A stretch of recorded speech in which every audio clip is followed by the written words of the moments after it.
So variable handling function এই ওয়ার্ডটা থেকে কিন্তু আমরা বুঝতে পারি আমরা কি করতে চাচ্ছি। তাহলে ভেরিয়েবলকে হ্যান্ডেল করে এমন কিছু ফাংশন নিয়ে কাজ করব, বুঝতেছি। তাহলে একেবারে ফ্রেশ মানে প্রথম দিনের মতো করে যদি একটু বলি, মনে করি না আমি কেউ প্রোগ্রামিং জানি, একটু রিভার্স করি না, একটু আবার রিপিট টেলিকাস্ট দেখি আগের ম্যাচটা কী ছিল। সো ওইটাকে আবার একটু রিপিট করার জন্য আমি একটু ফাংশনের টপিকটা নিয়ে আসি, তারপরে আমি আমার টপিকে চলে যাব। তাহলে ভেরিয়েবল হ্যান্ডলিং ফাংশন তার মানে কিছু এমন ফাংশন যেগুলো ভেরিয়েবল হ্যান্ডেল করবে। তাহলে প্রশ্ন হলো ফাংশন কাকে বলে, ফাংশনের কাজটা কি, ফাংশন কি, কিভাবে ডিক্লেয়ার করে, এই কয়েকটা প্রশ্ন আসনের সাথে আমি ওগুলো একটু উত্তর দিয়ে আসি। সো আমরা যদি কোডে বা প্রোগ্রাম করতে যাই তাহলে একই কাজ বারবার করতে হয় কিংবা একটা কোড বারবার রিপিট হচ্ছে এরকম কোনো সিনারিওকে আমরা অপটিমাইজ করার জন্য ফাংশন ব্যবহার করি। একই কাজ বারবার করা লাগতেছে, আমাদের মনে হইতেছে একটা ব্লক একটা নির্দিষ্ট কাজের জন্য, যেমন আমি যদি বলি আমাদের স্টুডেন্টদের রেজাল্টের একটা সামেশন করতে হবে, তাই না? আপনারা 3টা সাবজেক্টে হয়তো বা এখানে কোর্স করেন, HTML CSS PHP, 3টা ইন্ডিভিজুয়াল মার্কস পাইছেন, দিন শেষে আমার কি লাগবে, এদের একটা সামেশন লাগবে। এই কাজটা তো সবার জন্যই করতে হবে, এখানে 28 জন 30 জন আছেন তাদের সবার জন্য করতে হবে, প্রত্যেকটা বেচেই করতে হবে। তাহলে এই কাজটা রিপিটেড না, তাহলে এই ক্ষেত্রে আমি ফাংশন ব্যবহার করতে পারি, বুঝতেছি। এই ধরনের সিনারিওর ক্ষেত্রে ফাংশন ব্যবহার করতে পারি। লজিকটা ঠিক রেখে হ্যাঁ, তাহলে আমাদের প্রথমে যেটা করতে হবে ফাংশন নামে একটা কিওয়ার্ড ইউজ করতে হবে। ফাংশন কিওয়ার্ডের নাম কি? ফাংশন। এটা কিন্তু আমি বানাই নাই, এটা একেবারে পিএইচপি নিজের, ঠিক আছে? এটা এইভাবে আমাকে লিখতে বলছে। এরপরে যেটা লাগবে সেটা হলো ফাংশন নেম। সো আমি শর্ট করে বললাম, ঠিক আছে? ফাংশনের একটা নাম দিতে হবে, কারণ এরকম ফাংশন আবার একাধিক লাগতে পারে। এই যে আমি এখন যে সিনারিওটা বললাম এর জন্য একটা লাগতে পারে, এভারেজ করার জন্য আরেকটা লাগতে পারে, তারপরে ইনফরমেশনের জন্য আরেকটা লাগতে পারে, রেজিস্ট্রেশন নাম্বার নিয়ে আমি কিছু কাজ করবো ওগুলোর জন্য আলাদা লাগতে পারে, বিভিন্ন লাগতে পারে। এই যে একাধিকের মধ্যে একটা নির্দিষ্টটা পাওয়ার জন্য আমাদের কি লাগবে, একটা নাম অবশ্যই দিতে হবে, ফাংশনের নাম, বুঝতে পারছি? এরপর আমাকে দিতে হবে প্যারেনথেসিস, না কি বলে এটাকে, প্যারেনথেসিস, ফার্স্ট ব্র্যাকেট। সো এটা দিতে হবে। এটা দেওয়ার পরে আমি এবার দিব হচ্ছে কার্লি ব্রেসেস, সেকেন্ড ব্র্যাকেট, তাই না? সো এটা হয়ে গেল আমার একটা ফাংশন। ক্লিয়ার? তাহলে কি কি থাকতেছে? এক নাম্বার থাকতেছে হলো ফাংশন কিওয়ার্ডটা, অন্যদিকে থাকতেছে হলো ফাংশনের নাম, তারপরে হচ্ছে প্যারেনথেসিস, এরপরে কার্লি ব্রেসেস। আমরা হয়তো বা সিতে যদি করে থাকি, সি এর एग्जांपले আমাদের এখানে একটা রিটার্ন টাইপ বলতে হইতো, শুধু এতটুকুই নাই, কারণ পিএইচপি কি করে অটোমেটিক ভ্যালু থেকে ডাটা টাইপ ডিক্লেয়ার করে নেয়। তাহলে এই জন্য আমাদের এটা লাগতেছে না, সো এটা আমাদের এখানে লাগবে না। এতটুকুই আমরা সুবিধা পাইলাম, বুঝতে পারছি নাকি না? সো এটা পাওয়ার পরে এখান থেকে এই যে এরিয়াটা তৈরি হয়েছে এটা হচ্ছে আপনার ফাংশনের এরিয়া। এই ব্লকে ঢুকতে হলে এই রাস্তা দিয়ে ঢুকতে হবে, অন্য কোনো ওয়ে নাই। তার মানে এখানকার কোনো কোড এক্সিকিউট হবে তখন যখন এই রাস্তা দিয়ে আসবে কেউ, বুঝতে পারছি? তখন আমি যেমন বললাম ইকু বলে আমি এখানে ওয়েলকাম বললাম, ঠিক আছে? এখন এই ওয়েলকাম কথাটা পিএইচপি ধরতেই পারবে না যদি এভাবে পড়ে চলে যায়, বুঝতে পারছি? তাহলে কেন পড়তে পারবে না? এটা কি কোড না, এটা পড়বে না কেন? উত্তর হচ্ছে এই ফাংশনটাকে কল করতে হবে, অন্য একটা জায়গায় ডাকতে হবে। আমি তো এটাকে প্রসেস করছি বা বানাইছি রেজাল্ট প্রসেস করার জন্য, বাট সেটা কার রেজাল্ট? আপনার আপনার আপনার তাহলে নির্দিষ্ট কেউ একজনের জন্য করব, তাই না? তাহলে এটার একটা নিড থাকতে হবে, একটা আকাঙ্ক্ষা থাকতে হবে, কেউ চাইতে হবে, চাইলে এটা দিবে, তাই না? শুধু আমি একটা ফাংশন বানায় রাখলাম সামেশন করে আর এটা কাজ করা শুরু করে দেবে এরকম তো হবে না। সে আলটিমেট সে তো বুঝতে কার জন্য কাজ করবে, কার ভ্যালুটা নিয়ে কাজ করবে। আপনাদের তো এক একজনের এক এক রকম রেজাল্ট। তাহলে সেটার উত্তরে কি দাঁড়াবে, যে এই ফাংশনটাকে আমাকে কল করতে হবে, কে সেটা তাকে কল করতে হবে। এটাকে কল করার সিস্টেম হলো, যেমন আমি এই নামটাকে রিপিট করে দিলাম এফ নেম, ঠিক আছে? আমি এই নামে ফাংশনটা বানাইছি, অথবা আমি আরেকটু পরে আরেকটু ইমপ্রুভ করবো, অসুবিধা নেই। তাহলে এই লাইন থেকে কি করা হলো, এটাকে কল করা হলো, এতটুকু, এটাকে কল করা। আমি একটু কমেন্ট করে দিই, পিএইচপি কমেন্ট। তাহলে এখানে কি করা হলো, কল ফাংশন। তাহলে ফাংশনকে কল করা হলো।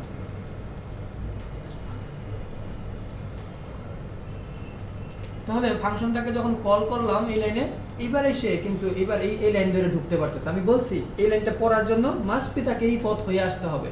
এখন সেই পথটা খুঁজে পাইছে, পথের ইনস্টেশন এখানে দেওয়া আছে।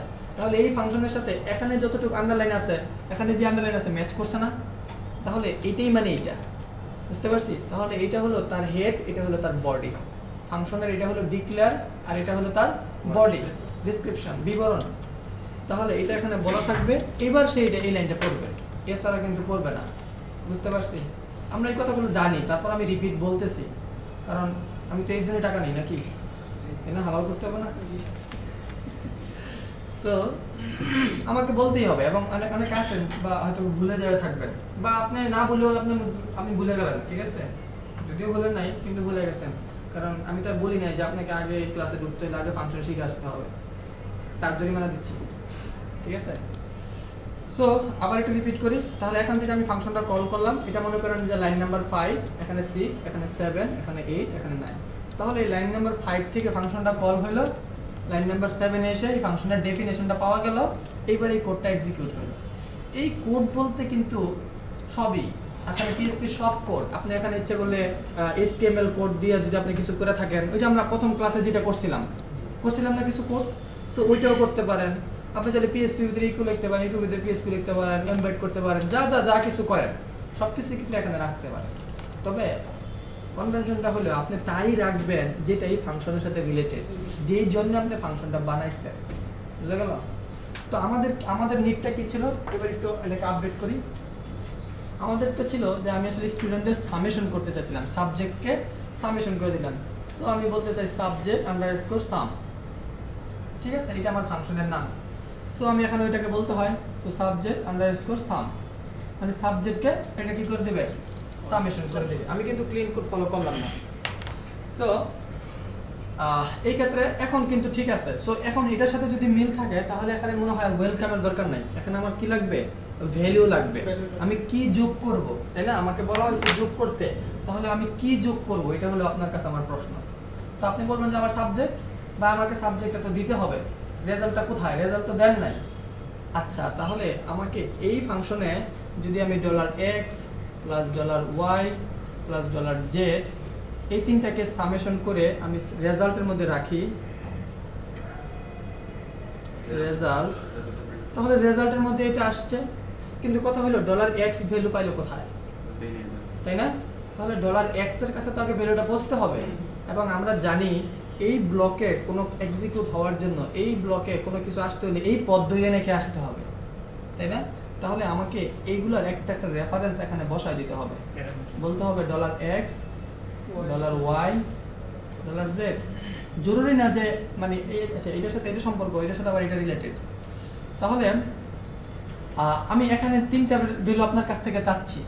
তাহলে এজ এ ফাংশন আমি একটা function, so as a function আমি আমার কাজটাকে কমপ্লিট করার জন্য আমি একটা ব্লকে আসছি, একটা জায়গা আটকাই গেছি। সেটা হলো আপনার কাছ থেকে আমার তিনটা সাবজেক্টের রেজাল্ট লাগবে, তারপরে আমি এটাকে সামেশন আমি করে যোগ করে আপনাকে দিতে পারবো। তাহলে আমাকে অবশ্যই প্রথমে পাত্র ধরতে হবে, যেহেতু আমি চাচ্ছি, আপনার কাছ থেকে চাচ্ছি, পাত্র ধরতে হবে না? এর মধ্যে দেন, এর মধ্যে দেন, এই যে আমি সেই পাত্রটা ধরলাম। তাহলে ফাংশনের ভাষায় এই বিষয়টাকে বলা হচ্ছে প্যারামিটার। তাহলে এটা থাকে কোথায়, এই প্যারেনথেসিসের মধ্যেই থাকে। এটাই হচ্ছে ভ্যালু আসা যাওয়ার জায়গা, বুঝতে পারছি? এই পথ ধরেই ভ্যালু আসবে। এবার আসবে তো ঠিক আছে, বুঝলাম, পাঠাবে কে, এ পাঠাবে, যেখান থেকে কল হবে ও পাঠাবে। এবার এটা কিন্তু এক জায়গায় কনস্ট্যান্ট না, এটা এক জায়গা থেকে কল হইতে পারে, বারবার কল হইতে পারে, 10 বার লিখে 10 বার কল হবে, হইতে পারে না? তাহলে এই ক্ষেত্রে কিন্তু আমি এটা আপনাদের কাছে দিয়ে দিতে পারি। এবার যে যখন যার ভ্যালু দিয়ে সাম পাঠাবে তার জন্যই আমি এখানে ক্যালকুলেট করে কিন্তু কি করতে পারবো, তার রেজাল্ট প্রিন্ট করতে পারবো, তাই না? সো এটাকে আমি একটু ডাইনামিক করে ফেলি, বলি এখানে এরকম যে তুমি নিয়ে যাওয়া হচ্ছে CSS $CSS $HTML $PHP। So এই নামের কিছু ভেরিয়েবল আমি এখানে বসাই দিতে পারি না? এবার আবার কথা হলো এরা ভ্যালু পাবে কোথায়, তাই না? এই $HTML এখন এরা ভ্যালু পাবে এখান থেকে, আমি এরকম বলতে পারি। আপনি বলবেন এত স্টেপ কেন, আমার মনে হলো তাই আমি দিলাম। আসলে রিয়েল টাইমে হয়তো এতগুলো লাগবে না, বাট আপনি বুঝেন, জাস্ট ফ্লোটা বুঝেন। সো আপনি কিন্তু ভেরিয়েবলগুলো ডিক্লেয়ার করে দিলেন, তাই না? বা তারপরেও কিন্তু ভ্যালু পাইলো না, পাইলো? এবার আমরা যেটা করতে পারি, আমরা একটা PHP কিভাবে ভ্যালু ইনপুট নেয় এটা খুঁজে বের করি। কারণ এগুলো তো স্ট্যাটিক কনস্ট্যান্ট আকারে লিখলে হবে না, লিখলে তো একজনের জন্যই হলো, তাইলে আমি ফাংশন কেন বানাবো? এটাকে এমন একটা সিস্টেম বানাতে হবে যেন যে কেউ এর মধ্যে ইনপুট দিতে পারে। আর যে কেউ ইনপুট দেওয়ার জন্য আমরা ইনপুট ট্যাগ দিচ্ছি না, ব্রাউজারে লিখলে ইউজার ইনপুট দিতে পারে, তাহলে ওখান থেকে আসবে ভ্যালু। ঠিক আছে, ওইটা আমরা ওই সুপার গ্লোবালে বা পরে যেটা আসতেছে ওখানে দেখবো আমরা কিভাবে ব্রাউজার থেকে ইনপুট থেকে দিব। তাহলে যেটা যেই ভ্যালুটা পাবো সেটা আমি এখানে রাখবো। এখানে ভ্যালুটা কোথা থেকে আসবে? ইনপুট ফিল্ড থেকে আসবে। তাহলে ইনপুট ফিল্ড থেকে আসলো, সাপোজ 5 আসলো, এখানে মনে করেন এটা 5 কেমন পাই, সো 5 আসলো, আবার এখানে আসলো 6 আসলো, এখানে 7, এগুলো আপনাদের 10 এ মার্কস। ঠিক আছে, ছোট হওয়ার কিছু নাই, যথেষ্ট মার্কস পাইছেন। সো এটা কিন্তু আমি ইনপুট ফিল্ড ম্যানেজ করব, আমি বলতেছি এখানে একটা স্ট্রাকচার বাকি আছে, এটা আমি পরে দেখাচ্ছি। সো এখন দেখেন কি হয়, তাহলে এর মধ্যে এটা অ্যাসাইন হলো, এখানে এখন ভ্যালু আছে, এটার মধ্যে অ্যাসাইন হলো, HTML এখন ভ্যালু আছে, এই CSS এর মধ্যে এখন হলো, তার মানে এখন ভ্যালু আছে, তাই না? এবার তো সে যাওয়ার জন্য রেডি, তাই না? সো ও যখন একে কল করলো, কল করার সাথে সাথে সে বলবে আমাকে 3টা ভ্যালু দিতেই হবে, কল করা হয়েছে যেহেতু। সো সেও বলতেছে আমার কাছে 3টা ভ্যালু আছে, সো নাও। তাহলে এবার সিকোয়েন্সিয়াল বসবে, যেই সিরিয়ালে যেটা আছে সেটা সেই সিরিয়ালে বসবে। যদিও এটা আমরা যোগ করতেছি, আগে পরে হলে অসুবিধা নাই, কিন্তু আপনার জানা থাকা ভালো এটা কিভাবে প্রসেসটা হয়। তাহলে সিকোয়েন্সিয়াল, ওকে, যেইভাবে আছে সেইভাবে। এই জায়গায় আমি একটা ছোট এডিশনাল টিপস বলে রাখি, এটা হচ্ছে আমরা কিন্তু ডিফল্ট ভ্যালু সেট করতে পারি। PHP তে এই অপশনটা আছে, আমরা কিন্তু ডিফল্ট ভ্যালু সেট করতে পারি। যেমন কেউ যদি পরীক্ষা দেয় বা না দেয়, তাকে আমি 5 মার্ক দেব।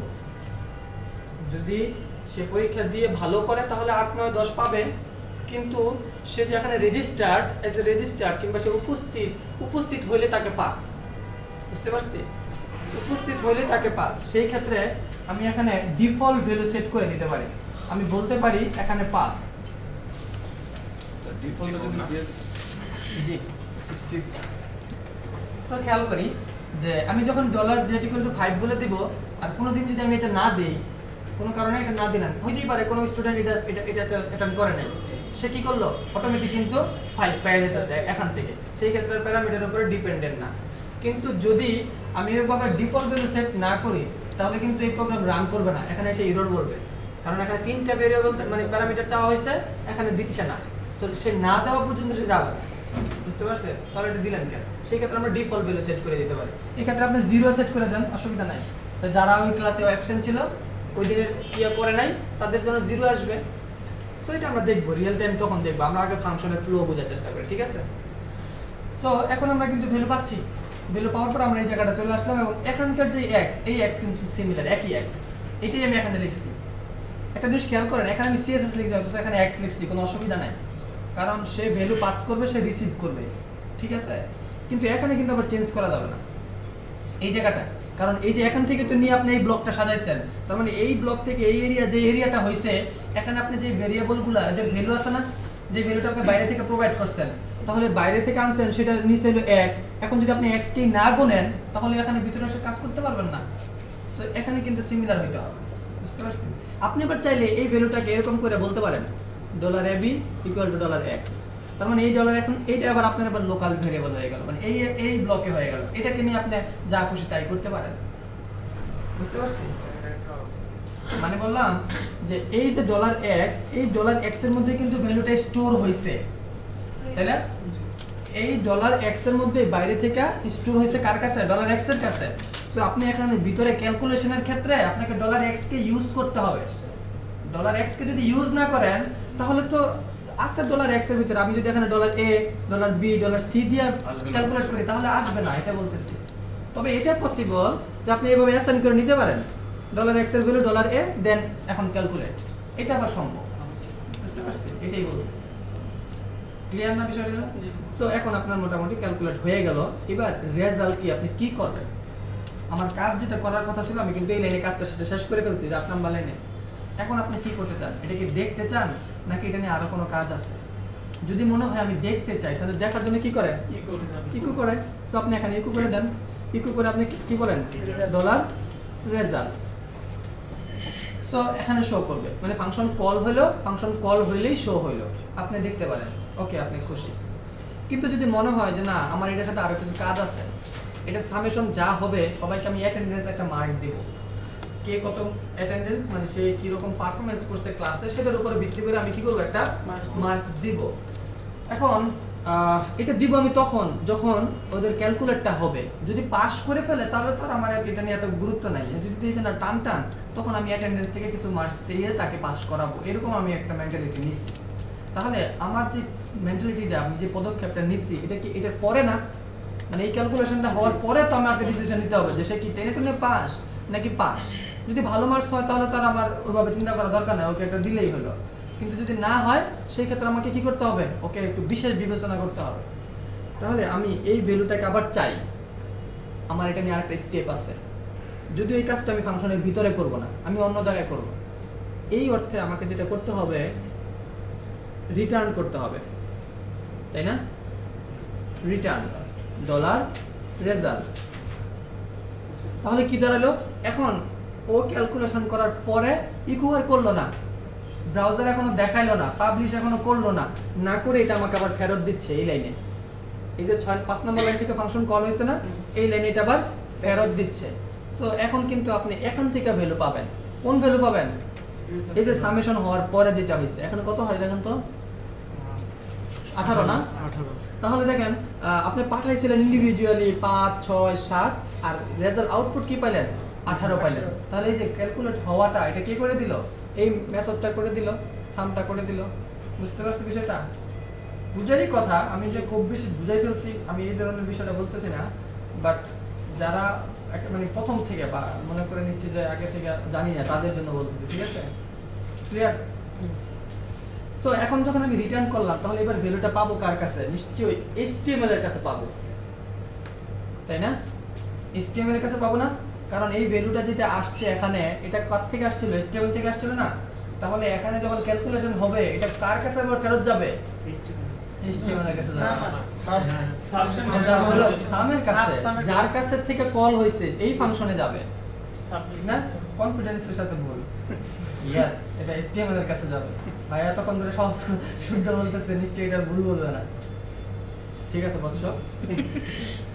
সো এখন তাহলে কি দাঁড়ালো, এই যে 18 বা 18 যে রেজাল্টটা এটা কার কাছে আছে?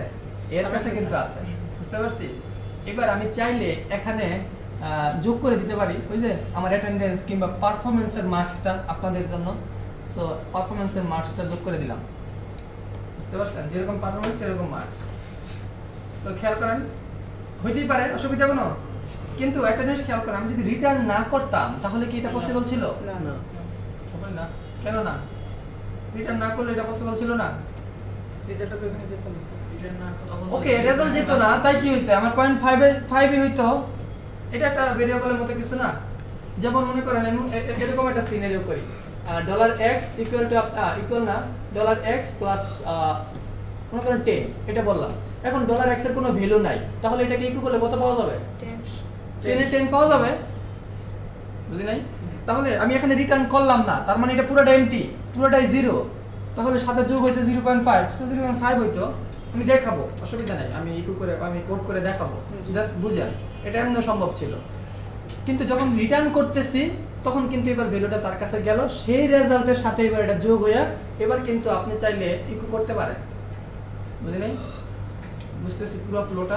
তাহলে আমি আবার সামারাইজ করি, ঠিক আছে? যারা পরে আসছি তাদের জন্য বলি, কারণ নিশ্চয়ই অনেক ব্যস্ততার কারণে পরে আসছি, তাই না? পারতপক্ষে তারপরে আসি নাই, তো আমি আগে শুরু করে ভুল করছি, এই জন্য আমি এটা ডেমারিজ দিই। সো আমরা কথা বলতেছিলাম একটা ফাংশন নিয়ে। সো ফাংশন লিখতে হলে প্রথমে ফাংশন এই কিওয়ার্ডটা লিখতে হয়, ওকে? সেকেন্ড যেটা করতে হয়, ফাংশনের একটা নাম দিতে হয়। নামটা আমরা চেষ্টা করব এটা কাজের রিলেটেড দেওয়ার জন্য, যেটা আমি অথবা আমার যেই কাজ করব এটার সাথে বুঝতে পারে। অন্যদিকে আপনার এই ফাংশন যদি বাইরে থেকে যদি ভ্যালু চায়, যদি তার কোনো কাজের কোনো ভ্যালু বা কোনো কিছু যদি বাইরে থেকে সে চায়, তাহলে আপনি প্যারামিটারের সাহায্যে ভ্যালু কালেক্ট করতে পারবেন, সেটা এখানে বসাইতে হবে। এখানে যে নামে ভ্যালু দিবেন, ভেরিয়েবল দিবেন, সেটাকে আপনি এখানে ইউজ করবেন। প্রসেস যা কিছু হওয়ার পরে যদি আপনি চান সেটাকে ডাইরেক্ট এখান থেকে ইকো করবেন, সেটাও অসুবিধা নাই। আবার যদি মনে হয় যে না এখান থেকে আপনি রিটার্ন করবেন, সেটাও অসুবিধা নাই। দুইটা অপশনই আছে, তবে খেয়াল রাখতে হবে রিটার্ন কিন্তু একবার একটাই হবে। এট এ টাইম আপনি বলতে পারবেন না তুমি এটার রেজাল্টও প্রিন্ট কর মানে ইকো মানে রিটার্ন করো, আবার এর কি ভ্যালু ছিল এটা আমি ভুলে গেছি, এটা আমার ইন্ডিভিজুয়াল লাগবে, কমা দিয়ে আবার এটাও বললেন যে তুমি এটাও রিটার্ন করো, এটা হবে না। তার মানে ফাংশন একটা কিছু একটা স্কেলার ডাটা, মানে সর্বোপরি আপনাকে তার কাছ থেকে একটা মানে লাস্ট কিছু একটা নিতে হবে। এই ক্ষেত্রে যদি আপনি $a নেন তাহলে $a নেন, যদি মনে করেন রেজাল্ট নেবেন তাহলে রেজাল্ট নেন। আর যদি মনে হয় যে আপনার মাল্টিপল লাগবে তাহলে মনে করেন যে আপনার মানে ফাংশন সাজানো হয় না। যদি মাল্টিপল লাগার কখনো এরকম তৈরি হয় তাহলে আপনি বুঝবেন আপনার ফাংশনটা ঠিকমতো সাজানো হয় নাই। যদি সাজানো হয় তাহলে লাগবে না। আর একটা ফাংশনকে দিয়ে যদি 10টা কাজ করাইতে চান তখন তো আপনার 10 বার রিটার্ন করতে হবে, এটা করা যাবে না, এটা করা ঠিক না। একটাকে ফাংশন দিয়ে একটা কাজই করব আমরা। আর এরকম কোনো সিনারিও যদি হয় তাহলে নিশ্চয়ই আপনি খেয়াল করবেন রেজাল্ট কোনো না কোনো কন্ডিশনের সাপেক্ষে একটাই চাই, তাই না? যদি ফেল করে তাহলে ফেল বলেন, যদি মানে পাস করে তাহলে পাস বলেন। এই ক্ষেত্রে রিটার্ন দুইটা না, ফেলেরটাও বলতে হবে রিটার্নকে বলতে হবে, কিন্তু দুইটাকে একসাথে একজন সম্ভব? আমি পাসও করবো ফেলও করবো? এই যে আমার যে নিটটা এটা যেহেতু সম্ভব না, তার মানে ফাংশনাল একাধিক রিটার্ন করা সম্ভব না। আপনি এখানে কন্ডিশন দেন, দুই জায়গায় রিটার্ন লেখেন, যদি ট্রু হয় তাহলে দেন যে পাস করছে, আর যদি ফলস হয় তাহলে বলেন ফেল করছে। তাহলে আলটিমেট রিটার্ন কিন্তু আপনি একটাই করতেছেন, কন্ডিশনের সাপেক্ষে রিটার্ন একটাই করতেছেন, বাট লিখছেন দুইবার, এক্সিকিউট হবে কয়বার? একবার। এবং আমার সাপেক্ষে ওইটাই যে আমি একবারে পাসও করবো ফেলও করবো, এরকম তো হবে না, সে এখানে হবে না। এটা আমরা দেখবো, বেশি মাথা পেঁচা লাভ নাই। মানে সবাই একটু বুঝলে মনে হয় কি যে আরেকটু বলি পেঁচাই, তাহলে মনে হয় যে আরেকটু বলি, কিন্তু দেখি যে না আমি ভুল করে আলছি, তখন আবার ব্যাক করতে হয়, মানে কন্ট্রোল জেড মারতে হয়, লেকচারের কন্ট্রোল জেড। সো খেয়াল করেন, তাহলে আবার সামারি যে আমরা রিটার্ন করলাম। সো রিটার্ন করার পরে যেখান থেকে কল করব ওখানে ফাংশনটা ভ্যালুটা চলে যাবে। এবার ওটার সাথে যদি আপনি কিছু করতে পারেন বা ইকু করলেও ইকু করতে পারেন। ক্লিয়ার? এবার জাস্ট আমি লাস্ট একটা কথা বলি, এটা হলো দেখেন এখানে কি করলাম এটা কি আপনার জানা খুব জরুরি। এটা আমি করছি, আপনারা আমি এত জানাবো না, আপনারা বলছি আপনার রেজাল্ট জানতে হবে, তো আপনি এখানে ইনপুট দেন আর দেখেন ইকু করেন, কাজ শেষ, তাই না? আপনাকে যদি শুধু আমি এই লাইনটা প্রিন্ট করে মানে দেই আপনার সামনে, যে আপনি বলেন এখানে দেন আপনি কি কি সাবজেক্ট আছে, 3টা সাবজেক্ট আছে, কি পাইছেন বলেন, সিএসএস কি পাইছেন, এখানে দিলেন সিএসএস কি এটা পাইছেন, এই ধরেন আপনার রেজাল্ট। এত অসুবিধা? এবং আলটিমেট আপনার সাথে তো এতটুকু রিলেশন নাকি এটার পুরোটা রিলেশন আছে, এটা তো আমি বানাইছি। তাহলে এই ধরনের কিছু বিষয় থাকতে পারে, আর এইগুলোকে আমরা বলি হচ্ছে বিল্ট ইন ফাংশন। পিএইচপি আমাদের জন্য কাজ সহজ করার জন্য কিছু কিছু ফাংশন নিজে বানায় দিচ্ছে, বানাই দিয়ে এইগুলার বডি লাইব্রেরিতে রাখছে। আমরা পিএইচপি একটা লাইব্রেরি ব্যবহার করছি না, আমি আগের দিন বলছি না কি কি লাগবে এই কাজের জন্য। তাহলে সেটার জন্য একটা কি ছিল, পিএইচপি ছিল নিজে, ওই লাইব্রেরিতে এই ধরনের বডি অনেক বানানো আছে। তাহলে আমি যদি কোনো আমার রেজাল্ট সাম করতে চাই, আমি এজ এ বিএইচএম স্টুডেন্ট হিসেবে, তাহলে আমাকে খুঁজে বের করতে হবে সাব সাম নামে কি আছে নি, কোনো লাইব্রেরিতে কোনো ফাংশন আছে কিনা, বুঝতে পারলেন? তাহলে ওটাতে প্যারামিটার পাস করে দিবেন, একটু করবেন, আপনার রেজাল্ট পাওয়া যাবেন। আর এত কিছু লাইন লাগবে না, এক লাইনে আপনার কাজ শেষ, বুঝতে পারছেন? সো এরকম হইতেই পারে, যেমন আমরা সাধারণত আপার কেস টু লোয়ার কেসের একটা প্রোগ্রাম করেই থাকবো, তাই না? 32 মাইনাস করে করে, তাই না? সো এই ক্ষেত্রে দেখবেন এই যে 4-5টা লাইন 10টা লাইন যে কোড লিখছেন, এটা পিএইচপি আগে লেখা রাখছে, কারণ আপনি যে upper case to lower case যেটা চাচ্ছেন, যে আউটপুটটা, এটা পৃথিবীর সবাই একই আউটপুটই চাচ্ছে, চেঞ্জ তো হওয়ার কোনো চান্স নাই, আছে? মানে আপনার লোয়ার কেস একরকম হবে, আমার লোয়ার কেস আরেক রকম হবে, এটা কি কোনো ঘটনা এরকম ঘটবে?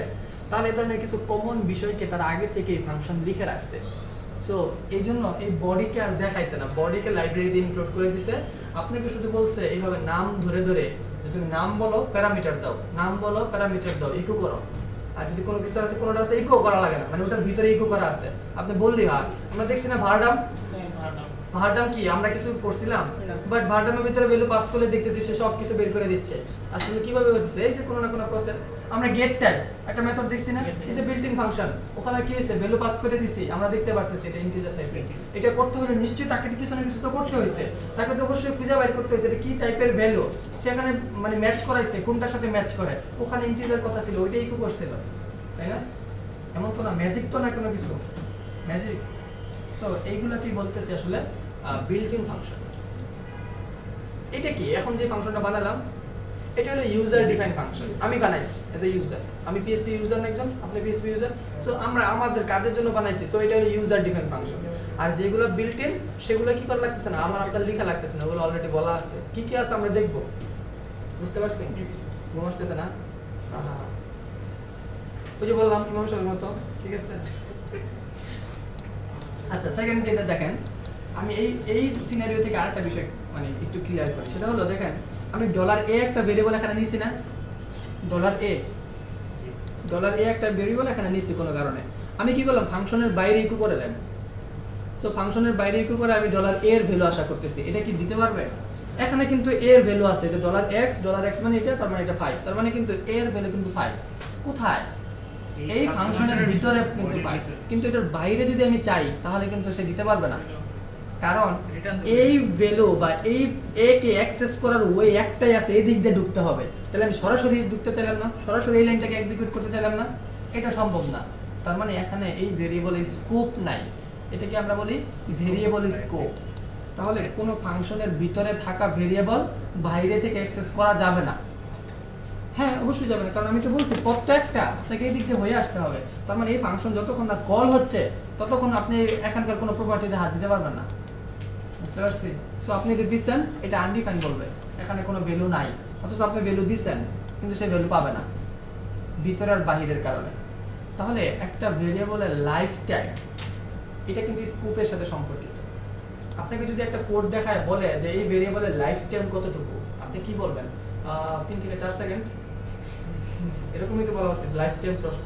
আসলে কিন্তু বিষয়টা এরকম না, বলতে হবে এই ফাংশনের ব্লক যেখানে ক্লোজ হয়েছে তার আগে, ব্লকটা যেখানে ক্লোজ হয়েছে মানে এই লাইনে এর আগে এটা কি হয়েছে, এটার টাইমটা শেষ, মানে এর পরে আর এটার দিয়ে কিছু হবে না। এটা আমাদেরকে একটা সুবিধাও দিছে, একটা অসুবিধাও হয়েছে। অসুবিধা হয়েছে আমি এখানে ইকো করতে পারতেছি না, আর একটা সুবিধা হয়েছে আমি কিন্তু এই নামের অহরহর ভেরিয়েবল ডিক্লেয়ার করতে পারবো। ওয়ার্ডটা কি? অহরহর, ঠিক আছে? কেন বলেন তো?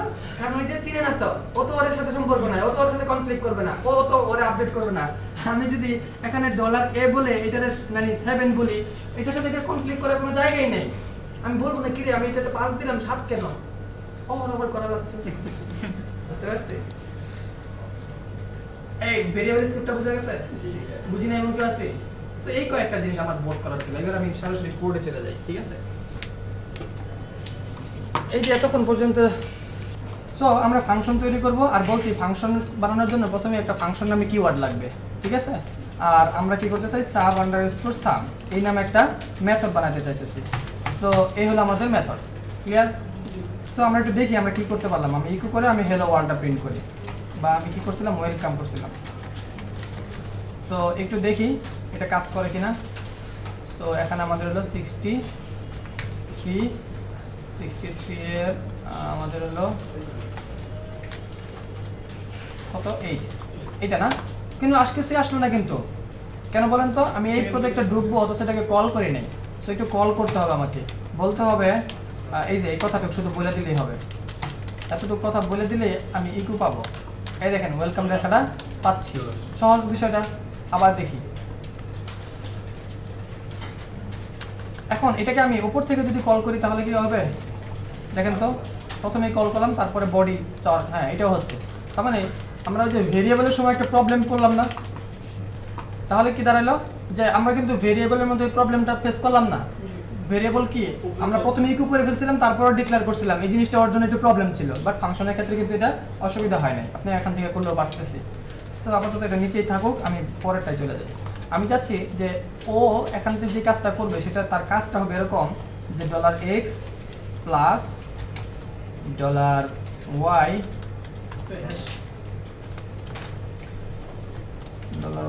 প্লাস $z, তাই না? এই তো তার কাজ। এখন তার এইটাকে দেওয়ার পরে সে বলতেছে আমি এটা পাবো কোথায়? আমাকে যে 3টা যোগ করতে বলা হয়েছে, 2টা যোগ আসবে কোত্থেকে, ভ্যালু কোথায়? সো এই উত্তরে তার এই নিড, তার এই চাওয়ার ভিত্তিতে আমাকে কি করতে হবে, এখান থেকে ভ্যালু পাস করাইতে হবে, কারণ ফাংশনে ঢুকতে হলে এই একটাই জায়গা আছে। সো এখানে আমাকে বলতে হবে $x কমা দিয়ে বলতে হবে $, আর এখানে কমা কেন? কারণ আমরা একাধিক কি ইউজ করতেছি, প্যারামিটার ইউজ করতেছি, আর প্যারামিটারগুলো কি হয়, কমা সেপারেটর হয়, ঠিক আছে? সো y এবং $z। সো দেখেন এটা আমি বললে এখানে আমি কিছু একটা পাবো, এটা আশা করতেছি, তাই না? এখন এটাকে আমি কি ইকো করবো, কি করতে পারি, আবার রিটার্নের জায়গাটা আমি পরে আসি। সো এখন সে আবার এরর বলতেছে রিকোয়ার্ড প্যারামিটার $x মিসিং, বুঝে নাই বিষয়টা? সো এখান থেকে কিন্তু আমি এররটা পাইলাম, বুঝছি? সো এখানে আমাকে ভ্যালু পাস করতে হবে। সো 10 বলে দিলাম, 15 বলে দিলাম, আবার এদিকে 12 বলে দিলাম। এখন সলভ, প্যারামিটার পেয়ে গেল। আমি একটু যাই, হ্যাঁ সামেশন দেখাচ্ছে, আস্তে আস্তে কাজ হচ্ছে বিষয়টা। এখন কিন্তু এটাকে আমি যদি 2-3 বার কল করি করতে পারি এবং 2-3টা ভ্যালুর জন্য বলতে পারি তুমি হলা এত, তুমি হলা এত, তুমি হলা এত, এরকম বলতে পারি না? এখন যেটা হবে আমি নিজেও বুঝবো এটা কত হয়েছে। সো মাঝখানে ব্রেক থাকতে হবে, তাই তো? এটা আমি আর ওদিকে গেলাম না, বাট তার মানে মাল্টিপল জায়গায় কিন্তু এটা কাজ করতেছে এবং যেই কল করবে তার এগেইনস্টে রেফারেন্স দিচ্ছে, মানে তার মতো করে রেসপন্স করতেছে। জরুরি না যে স্ট্যাটিক হয়ে গেছে, না একেবারে 2 যোগ 4 প্রিন্ট করতেছে, এরকম না। মানে আপনি যা দিয়ে পাঠাচ্ছেন সে তাকেই সামেশন করে দিচ্ছে। তাহলে ফাংশনাল রিউজেবিলিটি, একটা জিনিসকে বারবার ব্যবহার করার যে সুবিধাটা, এটা কিন্তু আমি পাই গেলাম। ওকে, সো এখন আপনার মনে হতে পারে এটা তো আমি স্ট্যাটিক ইউজ করবো না, ভেরিয়েবল দিয়ে ইউজ করবো, অন্য ওই প্রসঙ্গে আমি পরে যাই। আগে দেখি এখানে ইকো না করে রিটার্ন করে, রিটার্ন এটা মানে পড়ছিলাম না? সো রিটার্ন করলে কি হয়? সো এটা চলে গেল, ও রিটার্ন করলে চলে যায়, এই বোঝা গেল না? রিটার্ন করলে চলে যায় না, আসলে এটা আপনারা প্রিন্ট করার মতো কোনো কিছু ছিল না, তাই না? এখন আমি খুঁজে বের করতে হবে এটা আসলো কোথায়, মানে আমার এই ভ্যালুটা গেল কোথায়, 37 ছিল না? সো এটা ছিল কোথায়? সো এটাকে একটু ইকো করে দেখি, হ্যাঁ এটা আবার ব্যাক করছে। তাহলে এখান থেকে রিটার্ন করার পরে ফাংশনটা যেখান থেকে কল হয়েছিল ওখানে ভ্যালুটা চলে আসছে। ক্লিয়ার? আমি একটা মানে দেখাইছিলাম যে এখানেও আমি চাইলে কি করতে পারবো, প্লাস করে আমি বলে এরকম বলতে পারবো। এটা আমি ওখানে দেখাইছিলাম বোর্ডে, তাই না? তো দেখি এটা কাজ করে কিনা। সো হ্যাঁ 37 থেকে 47 চলে আসছে, এটা কাজ করতেছে। আবার এটাও বলছিলাম যে রিটার্ন না করলেও কাজ করবে। সো রিটার্ন আমি অফ করে দিলাম, আমি ইকো করে দিই, হ্যাঁ জাস্ট 10 বলতেছে, ওই যে এমটি ভেরিয়েবলের মতো। তাহলে হইতে পারে সে একটা ফাংশন, বাট তারপরেও তো একটা ভেরিয়েবল, তাই না? সে ভ্যালু ক্যারি করতে পারতেছে, তার কাছ থেকে যখন আবার কেউ রিটার্ন করতেছে সেটা কেউ ধারণ করতে পারতেছে, সে অন্য একটা ভেরিয়েবলের সাথে যোগ বিয়োগ করতে পারতেছে। তাহলে তার বিহেভিয়ারটা তো, হ্যাঁ সে কল করতে পারাটা তার জন্য একটা এক্সট্রা ফ্যাসিলিটি, আমি বলবো একটা ফিচার, বাট আলটিমেট সবকিছু তার ভেরিয়েবলের মতো, তাই না? সো এটা হয়, এটা অসুবিধা নাই, এটা জায়েজ। আচ্ছা তারপরে আমরা কি দেখলাম, আর কি ফিচার ছিল? আচ্ছা স্কোপ, তাই না? স্কোপের বিষয়টা কি? যেমন আমরা এখানে $a একটা ভেরিয়েবল দিয়ে আমরা এটার মধ্যে 10 দিলাম, ঠিক আছে? এখান থেকে যদি আমরা এটাকে ইকো করি, ইকো $a, এটা কোথা থেকে করলাম? আমি একটু কনক্যাটেনেট করি, তাই না? কনক্যাটেনেটটা বুঝি তো না? এটা হলো ফ্রম আউটসাইড, এটাকে একটু স্পেস দেই, তাহলে এরকম আসবে কিছু একটা। এই যে ফ্রম আউটসাইড 47 নাকি না, ও 10 আউটসাইড নাকি? এখানে আমার কি লাগবে? আমি আবার একটা কনক্যাটেনেট করে আমি এখানে বিআর দিয়ে দিই। এগুলো থেকে এখন আস্তে আস্তে অভ্যস্ত হই, মানে একটু শর্টকাট। তাহলে দেখেন এটা হচ্ছে এই 10টা কোথা থেকে আসতেছে? সো এটাকে আমি জাস্ট কপি করে এর ভিতরে পেস্ট করে দিই। তার মানে এখানে ভিতরে শুধু একটা কথা লিখলে হবে, আউটসাইড না লিখে ইনসাইড লিখলে হবে। সো ইনসাইড, ঠিক আছে? সো সবচেয়ে কিসের এরর? কোনো এরর নেই, ভালো না? এরর নাই কেন বলতে? এরর তো অলরেডি এখানে বলে আনডিফাইন। আচ্ছা রিটার্ন করে ফেলছি তো সেজন্য এটা এক্সিকিউট হয় না। কেন বলেন তো? আগে রিটার্ন হয়ে গেছে, এবার এরর হবে। সো আমরা এরর পাওয়ার জন্য কত কষ্ট করি না? আহা, এরর পাওয়ার জন্য কষ্ট করেন না, আপনি এরর ছুড়ে দিয়েছে কিছু করবেন সেটা আপনি চিন্তা করে রাখেন এখন এরর পাওয়ার জন্য। সো এখানে খেয়াল করেন সে আনডিফাইন বলতেছে, এ কে চিনতে পারতেছে না। এ কে আনডিফাইন কখন বলে বলেন তো? আমরা আগের ক্লাসে দেখছি না, নাল এবং আনডিফাইন, যে ভেরিয়েবলটা ডিক্লেয়ার করা হয়েছে বাট ভ্যালু দেওয়া হয় নাই, ইজ এমটি, তাই না? সেই অর্থে তো এটাকে কি বলে? আনডিফাইন বলে। অথচ আমি একটা ভেরিয়েবল দিচ্ছি এর মধ্যে, কিন্তু সেটা পাচ্ছে না। এই যে ভেরিয়েবল দিছি না, পাচ্ছে না। এটাকে যদি আমি এখানে পাওয়াইতে হয় তাহলে আমাকে একটা কাজ করতে হবে, কি বলেন তো? গ্লোবাল বলে দিতে হবে, হ্যাঁ। সো এই যে বললাম মাঝে মধ্যে লোক মাঝে লোক পাওয়া যায়। সো এখন কিন্তু পাচ্ছি ইনসাইড আউটসাইড দুইটাই পাচ্ছি। সো সুবিধা অসুবিধা দুইটাই হলো। ওই যে একটা বললাম যে এটা অনেক জায়গায় ইউজ করতে পারবেন, একই নামের ভেরিয়েবল একাধিক ইউজ করতে পারবেন, এটা একটা সুবিধা। আর অন্যদিকে যদি আপনার একান্তই লাগে যে বাইরেরটাকে ভিতরে ইউজ করা লাগবে, সেক্ষেত্রে আপনি গ্লোবাল এই কিওয়ার্ডটা দিয়ে আপনি ইউজ করতে পারেন। এটা আরেকটা ওয়ে আছে, আমরা সুপার গ্লোবাল ভেরিয়েবলের সময় দেখব, তাই না? গ্লোবাল সব জায়গায় ইউজ করেন, হ্যাঁ হ্যাঁ হ্যাঁ, ওটা আসবো, বাট আরেকটা ওয়েও আছে, আমি সেটা বলে রাখলাম আগে থেকে। সো এতটুকু আমার বলার, এটা একটু খেয়াল করি, জাস্ট লাস্ট ওয়ান। সো আমি এখানে দেখেন 12 পাঠাচ্ছি কিন্তু, তাই না? এটাই তো জেড এর ভ্যালু নাকি? সো আমি এখানে ইকুয়াল দিয়ে বলে দিলাম 15, অসুবিধা? সো প্রথমে দেখি আগে আমরা ভ্যালুটা একটু ক্যালকুলেট করে নেই, কত আছে 10 15 আর 12 কত হয় 37। সো হ্যাঁ 37 আছে। আচ্ছা এখন যদি আমি এটা না দিই তাহলে কি হয়? এটা দিলাম না, আমি দুইটা দিয়ে ইকু করলাম, এখন কত হবে কোন তো? এই যে 40 আসছে, বুঝতে পারছি? তাহলে দেখেন যে ডিফল্ট ভাবে আগে থেকে সেট করা থাকলো, যদি এখান থেকে না হয় তাহলে এটা যাবে, আর যদি আপনি এখান থেকে 50 পাঠান তাহলে এখন 50-এর প্রায়োরিটি পাবে, মানে আপডেট হয়ে যাবে সেটা। সো এখন এটা কিন্তু পাবে, সো এখন আর 40 নাই, তাহলে কি দাঁড়ালো? মানে হচ্ছে আপডেট হয়েছে, তাহলে এটাই হচ্ছে সেই মানে ডিফল্ট ভ্যালু। এটা আমরা অনেক সময় করব, আমাদের বলে দিতে হবে, যেমন আমরা এরকম বলি বেশিরভাগ ক্ষেত্রে যেটা হয়, আমরা একটা ডলার বলে এরকম ইকুয়াল দিয়ে এরকম ফাঁকা রেখে দিই, বুঝতে পারছি? বুঝলি নেই?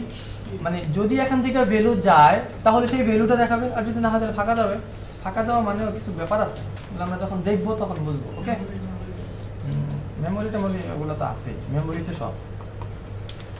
সো আমরা আরেকটা টপিকে যাই, এটা না কাটি।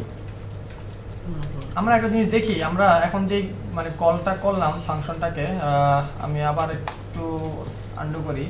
তো এটাকে বলি হচ্ছে $a, আর এখান থেকে আমরা একটা ভ্যালু পাঠাই দিই, ঠিক আছে? অসুবিধা পায় না কেন? আচ্ছা এটা কোনো সাম ইকো করা হয়েছে বাট রিটার্ন করা হয়নি, এই জন্য পাই নাই। বুঝতে পারছি কেন পাই নাই নাকি না? এই যে এরর বলে, এরর বুঝি, এগুলো বুঝতে হবে তো এখন থেকেই। এরকম হলে হবে নাকি? এই যে এরর বলতেছে, তাহলে আপনাকে কোড দেখে বুঝতে পারতে হবে। আপনার ব্রাউজারে যে আউটপুট তো দরকার না, এটা পাচ্ছে না। কেন পাচ্ছে না? কারণ এখানে আমরা ইকো করব, তাহলে ইকো সে কখন করতে পারবে? যখন এর মধ্যে কিছু থাকবে, আর এটা কল হয়েছে অথচ এখান থেকে রিটার্ন হয় না কিছুই, সো সে পাবে কিভাবে? এই হচ্ছে ব্যাপারটা। আচ্ছা আস্তে আস্তে বুঝবো, অসুবিধা নাই, আমিও তো প্রথম দিন বুঝি নাই। তো আমরা এখন কাজ করি, আমাদের কাজটা হবে আমরা যে $a যেটা পাইলাম, এই যে $a এটার সাথে ইকুয়াল করে আমরা 10 যোগ করে দেব, তাহলে একটা ফাংশন বানাইলাম। এই ফাংশনের কাজ হবে $a কে নিয়ে আসা, এনে এখান থেকে 10কে প্লাস করে আবার রিটার্ন করে দেওয়া, তাই না? সো আমরা এখানে আসি, আবার বলি হচ্ছে রিটার্ন বলে $a, এতটুকু বলতে পারি। এখন কিন্তু সলভ। এখন আমি যেটা করব, এই ফাংশনের বাইরে আমি $a এর জন্য একটা ভ্যালু দিলাম, ইনিশিয়ালাইজ করলাম, মানে একটা শুরুর মান, প্রথম প্রারম্ভিক অপস। আমি কিন্তু বলতে পারছি, আপনারা খেয়াল করছেন যে আমি কিন্তু বলতে পারছি প্রারম্ভিক মান যেটা, সেটা কিন্তু আমি এখানে দিয়ে দিছি, বুঝতে পারছি? এটা একবারই মনে হয় বলা মুশকিল। সো এবার আমি এটাকে পাস করে দিলাম এখান থেকে, বুঝতে পারি না? তাহলে কি হলো একটু ফ্লোটা বুঝি সবাই। এটা একটু লাগবে কিন্তু, আবার আমি প্রশ্ন করব যে $a দিয়ে আমি একটা ভ্যালু অ্যাসাইন করলাম, তাহলে এই 1টা এর মধ্যে আছে। এখন এই জায়গায় কত আছে বলেন তো? 1। তাহলে এই নামের একটা ফাংশনকে খুঁজে বের করো, এখানে এটাকে আবার এই $a ধরলো, তাহলে এর কাছে কত আছে? 1 আছে। এখন এখানে এসে একটু কাজ করতে হবে, তো এখানে তো এরকম করলে হবে না। সো আমরা যেটা করি, $a কে এর মধ্যে অ্যাসাইন করি নাকি? সো $a কে অ্যাসাইন করি $b এর মধ্যে, ঠিক আছে? $b এর মধ্যে এবার আমরা রিটার্ন করব হচ্ছে $b।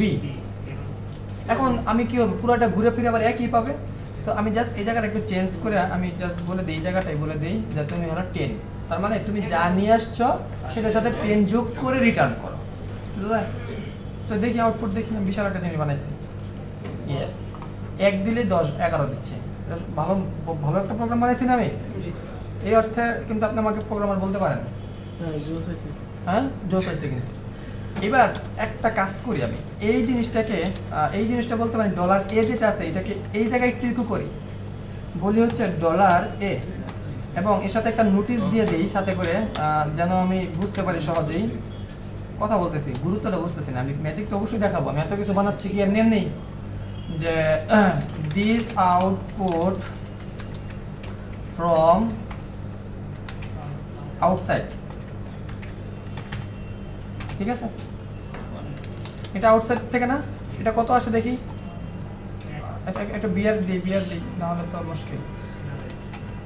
সো বিয়ার দিয়ে দিলাম, এখন বলবে হচ্ছে এটা বাইরে থেকে আসতেছে, অথচ ওকে তো আমি আপডেট করাইলাম, এই যে ফাংশনটা বানাইলাম, ফাংশনে আপডেট করে দিবে না, কিন্তু আপডেট তো করলো না। করলো? আপনি কি আশা করছেন যে এখানে যে ইলিভেন্ট হয়েছে এটা এর মধ্যে আসবে? কারণ এই জন্য আশা করেন নাই যে $a এখানে যা আসছে এটা কি মানে এই যে লোকাল বলবো আমি এটাকে, নাকি লোকাল? তো সো লোকাল এই ভেরিয়েবলটা আবার এখানে এসে ইকো হয়েছে, সো এর সাথে তো এর কোনো কানেকশন নাই, কানেকশন তো নাই, সেহেতু এটা যা হয়েছে তাই 1 এর 1ই আছে।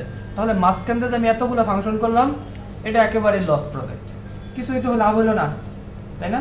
ইলিভেন্ট যে হয়েছে, ইলিভেন্টটা যদি আমি এখানে পাইতাম তাহলে না আমি বুঝতে পারতাম যে আচ্ছা 12 নাম্বার লাইনে আমি ফাংশন কল করাইছি, সো এখানে যা কিছু হয়েছে এটা এসে তো আমি 13 নাম্বার লাইনে বা 14 নাম্বার লাইনে তো এসে আমি ইমপ্রুভ কিছু আশা করি, কিন্তু ইমপ্রুভ কিছু তো আশা হলো না, মানে আমার তো কাজটা হলো না।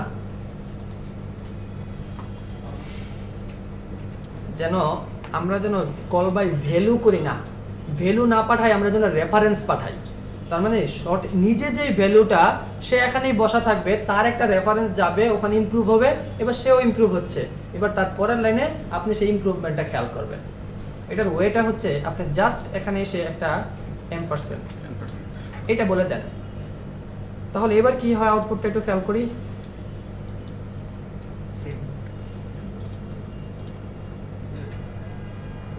স্টার দিলে না?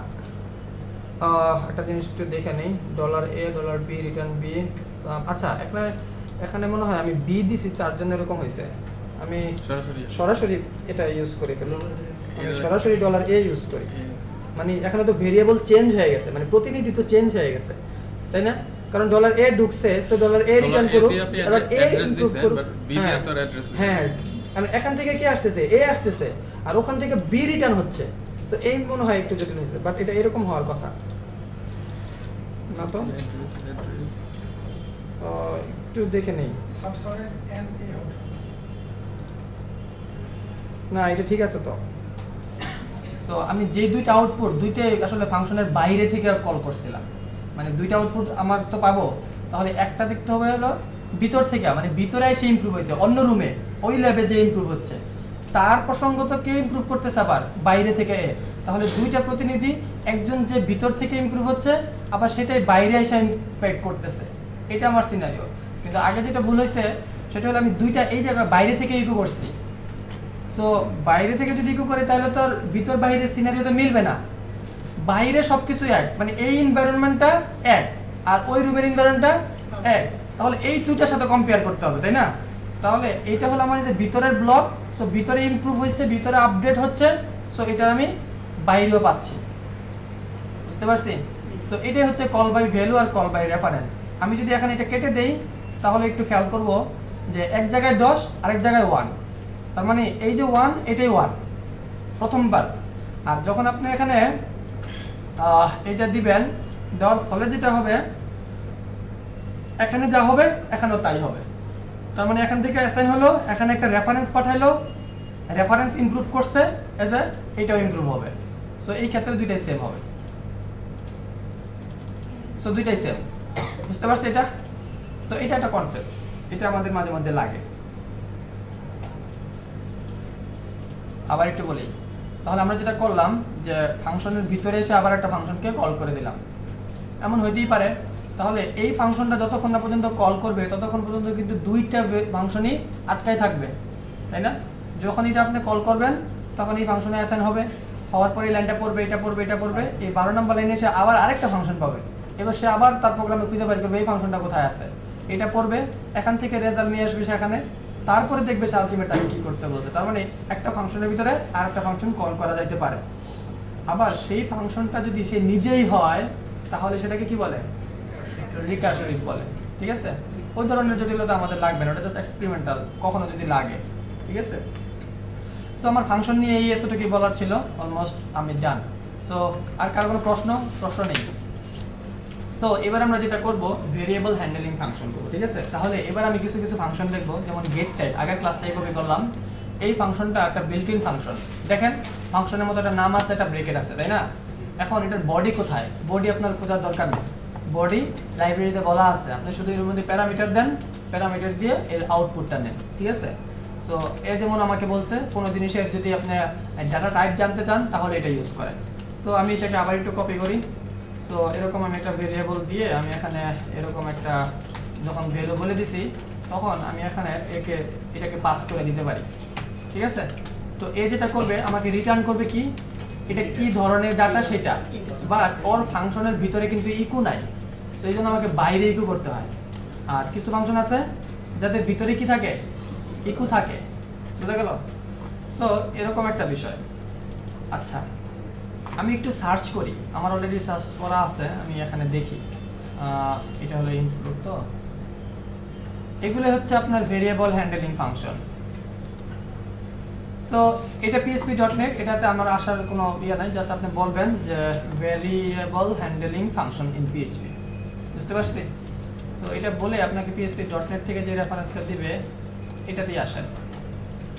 সো আসলাম, এই যে দেখেন এখানে যতগুলো ফাংশন বলতেছে সবগুলাই সেম, ঠিক আছে, অলমোস্ট সবগুলাই সেম। আপনি একটা দেখলে বুঝবেন, দেখেন তো ইজ অ্যারে, বাংলা কি এটার, এটা কি অ্যারে জিজ্ঞেস করলো না, তার মানে এটা এমন একটা ফাংশন যে কিনা চেক করে বলবে যে আপনার যে ডাটা টাইপটা বা আপনি যে ভেরিয়েবলটা আমাকে দিচ্ছেন এটা অ্যারে না অথবা অ্যারে, সেটা কি সেটা সে বলবে না, জাস্ট ইয়েস অর নো সে বলবে। তাহলে দেখেন এখানে অনেকগুলো আছে, is callback, is double, is float, is integer, is আছে না, তাহলে আমার কিন্তু সবগুলো ধরে ধরে বলার কিন্তু দরকার নাই। তাহলে এই ধরনের একটা দুইটা বুঝে ফেললেই আপনি সবকিছু ক্লিয়ার হবেন। এটা হলো কি, অনেক সময় আমাদের ডেটা ভ্যালিডেশন দরকার হয়। আপনি যেই ধরনের ফাংশনটা বানাইছেন এখানে এর কোনো কাজ নাই, তাহলে এর কেন ঢুকবে, এখানে কাজ হলো অনলি ইন্টিজার, তাহলে আপনাকে চেক করে নেন এটা ইন্টিজার কিনা, যদি ইন্টিজার হয় তাহলেই ফাংশনে ঢুকবে, কাজ করবে, না হলে করবে না। তাহলে তো আপনার আস্তে আস্তে অপটিমাইজ হচ্ছে, বিষয়টা প্রসেস কম হচ্ছে, তাই না। আপনার ফাংশনে ঢুকলো, ঢুকার পরে দেখলো আপনি যে ক্যালকুলেশনটা করছেন সেটা আসলে ইন্টিজারের জন্য, শুধু ইন্টিজারের জন্য, স্ট্রিং এর জন্য ছিল না, তাহলে প্রত্যেকটা লাইনে ওটাতে এক্সিকিউট করার চেষ্টা করতেছে, তাহলে এই ক্ষেত্রে একটু অপটিমাইজ হলো না, এই জন্য ওগুলো আমাদের লাগে। সো আমি এখান থেকে কয়েকটা একটু দেখাই। এক নাম্বার যেটা করবো সেটা হলো এমটিটা, বুঝতে পারছি, এমটি এটাও একটা built in function, variable handling function. So একটু খেয়াল করেন, এখানে একটা বিষয় বলছে ডেসক্রিপশনের ভিতরে, প্রথমেই তারা এটা একটা নমুনা খেয়াল করছে, ওকে। এইটা যদি বুঝতে পারেন না তাহলে এখানে আমার কোনোটাই বলে দিতে হবে না আপনাকে, আর যদি এইটা খেয়াল না করেন তাহলে এইগুলো সবগুলো যদি আমি আপনারা মুখস্থ করে দিই তাহলে আপনি কিছু বুঝতে পারবেন না, বুঝা গেল। তাহলে এই লাইনটুকু আপনার বুঝতে হবে এবং এটাই আপনার আলটিমেট সঙ্গী।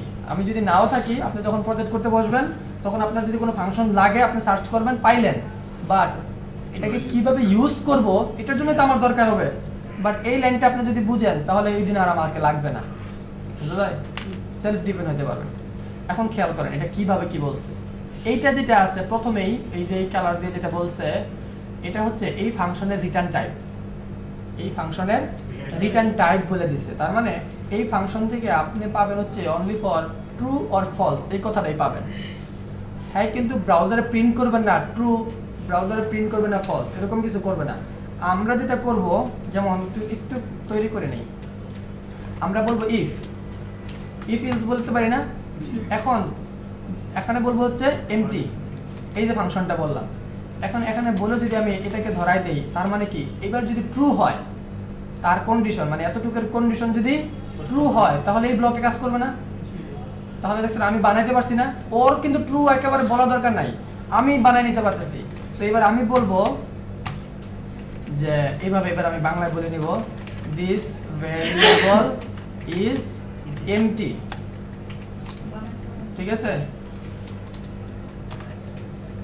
তাহলে এই যে এখন তো আমি একেবারে সুন্দর মেসেজ পাবো, আমার কি তার জন্য একটা ট্রু এর জন্য অপেক্ষা করতে হবে?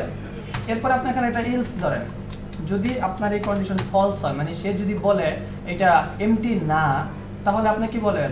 সো আপনি এটাকে এখানে একটু কপি করে আমি এখানে পেস্ট করে জাস্ট একটা নট লাগাই, নাকি ইজ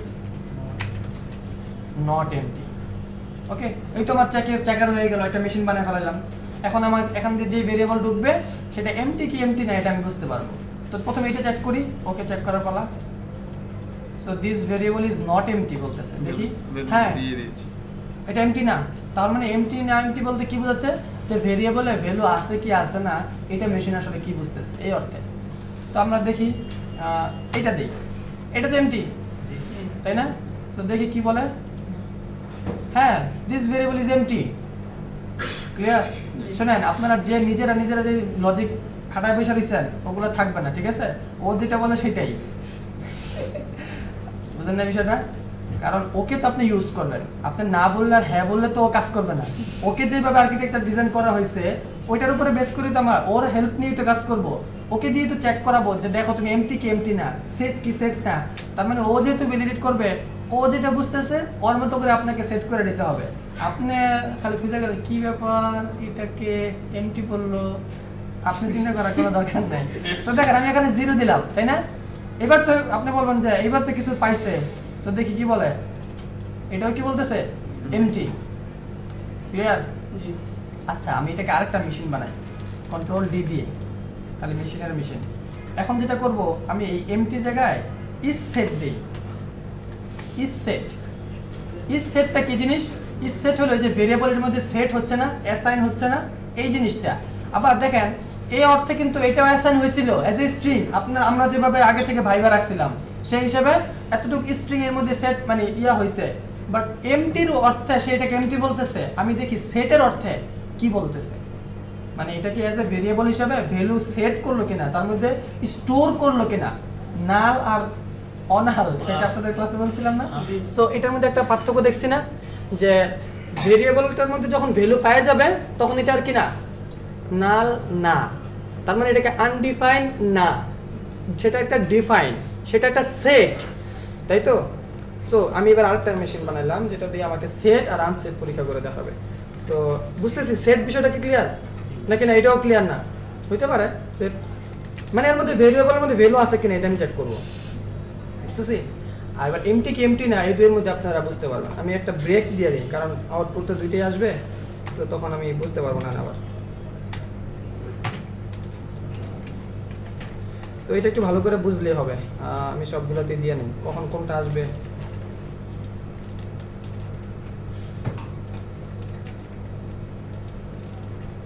তো এবার আমরা আউটপুট দেখি একদিকে। আচ্ছা আমরা আগে ভেরিয়েবল দেখে নিই। আমরা যখন ভেরিয়েবল বলে আমরা প্রথমে এইটা দেখি, এটা দেখি, এটাকে সে কি বলছে, এমটি বলছে, আর অন্যদিকে সে কি বলে দেখি। একদিকে বলতেছে এমটি, অন্যদিকে বলতেছে সেট, বুঝলে? এবার একদিকে তো আপনি হ্যাঁ বলবেন, এমটি অবশ্যই এমটি, এর মধ্যে কিছু নাই, ফাঁকা। এটা কখন আসবে? যখন ইউজার কোনো কিছু না দিয়ে সাবমিট দিয়ে দিবে, তখন এই অর্থে এটা এমটি। বাট সেই অর্থে কিন্তু এটা আনসেট না, আনডিফাইন না, নাল না, অনাল কিন্তু না। সে মানে অনাল না বলা ঠিক হয় নাই, সে কিন্তু অনাল, বুঝলে? তো এইভাবে চেক করতে হবে আমাদেরকে, এগুলোর সাথে সেট হইতে হবে। প্রথম দুই একটা কনফিউশন থাকবেই, এটা কোনো অসুবিধা না, আমারও আছে। আমিও যেটা ভাবি পরে দিই যে উল্টা, পরে আমি আর কি করবো, মাইনে নেই, ঠিক আছে? সো হইতেই পারে। সেট বিষয় যে ভেরিয়েবলে ভ্যালু স্টোর হওয়াটা সেট। ভ্যালু না থাকুক, স্পেসও একটা ভ্যালু ইয়েতে প্রোগ্রামে। ভ্যালু না থাকাটাকে এইভাবে বলে। এখন আপনি বলতে পারেন যে এখানে ভ্যালু নাই, প্রোগ্রামে স্পেস দেওয়াটা একটা ভ্যালু। এখন দেখি কি বলে। এটাকে নট সেট বলে এবং এটাকে নট এমটিও বলতেছে। নট এমটি না মানে এটাকে এমটিও বলতেছে, নট সেটও বলতেছে। এখন সেট না, হ্যাঁ এখন মেশিনের মতো। ওকে, এবার দেখি 0 দিয়ে দেখি কি বলে। 0 দিলাম, এটাকে কি বলতেছে, সেট বলতেছে, বাট এমটি বলতেছে। 0 থাকলেও কাজ হচ্ছে না। তো আমি এখানে এবিসি কিছু একটা নিয়ে আসি, কিছু একটা টেক্সট দিয়ে প্রিন্ট করলাম। এখন বলতেছে এটা এমটি না, তার মানে কিছু একটা আছে, আর অবশ্যই সেট, বুঝা যায়? আমি এটাকে নাল প্রিন্ট করি, নাল, অ্যানুয়াল। সো এটার ভ্যালু কি, নাল। এবার কি আসে দেখেন, একদিকে এমটি, অন্যদিকে নট সেট, বলে দিছি। বুঝতে পারলেন? তার মানে সেট আনসেটটা কিন্তু মেমোরির সাথে রিলেটেড, তাই না? সেট আনসেটটা মেমোরির সাথে রিলেটেড, কোডের সাথে না। আর এমটি নট এমটিটা একটু কোডের সাথে রিলেটেড। সো আমরা দেখতেছি দুইটা স্ট্রিং আছে, ফাঁকা আছে, সো এটা এমটি বা নট এমটি কিছু একটা বলবে। অন্যদিকে আমরা 0 দিতেছি, তারপর আমাকে নট এমটি বলতে মানে এমটি বলতেছে। আবার মেমোরিতেই জায়গা নেয় নাই, আনসেট মানে নাল করে দিলে কি হয়, মেমোরি জায়গা রিলিজ করে দেয় না, সেই অর্থে কিন্তু এখানে কি নট সেট বলছে, বুঝতে পারছি? সো এগুলা আমি যতই বলি আপনাকে বুঝাইতে পারবো না, আপনার নিজে একটু ফিল করতে পারতে হবে। আপনাকে নিজে বসে বসে এগুলো নিয়ে একটু খেলতে হবে, দেখতে হবে সে কি বলে, কোনটাকে কি বলে। সো তখন এসে আপনার মাথায় এই বিষয়গুলো সেট হবে, এখন নট সেটেই আছে। সো এটা কিন্তু একটা কি ভেরিয়েবল হ্যান্ডেলিং ফাংশন, আপনি ভেরিয়েবল হ্যান্ডেল করতে পারতেছেন। এরকম আরো কিছু বিষয় আছে। তো আমরা একটু যাই, লিস্টে যাই, সব তো আর মনে থাকে না, দেখি আর কি কি আছে। এগুলো কি আর দেখাবো? এই যে ইজ বুল, ইজ এরে, এগুলো দিয়ে জাস্ট চেক করা যায় যে হ্যাঁ এটা এটা এরে, এটা এরে না। বুঝতে পারছি? বলেন বলেন। ও আচ্ছা আচ্ছা, এটাই তো পরে শোনাবো বলছিলাম, এটাই তো বলতেছিলাম, এটাই তো বুঝতে হবে আমাদের এক নাম্বার। তাহলে এটা কিন্তু রিটার্ন করলো কি বুলিয়ান, তাই না? বুলিয়ান টাইপের রিটার্ন করলো, পরে আমরা এটাকে ট্রু ফলস মানে মানে কি বলে ইফ এলস এর সাহায্যে আমরা এটাকে একটা সিনারিও তৈরি করে নিলাম।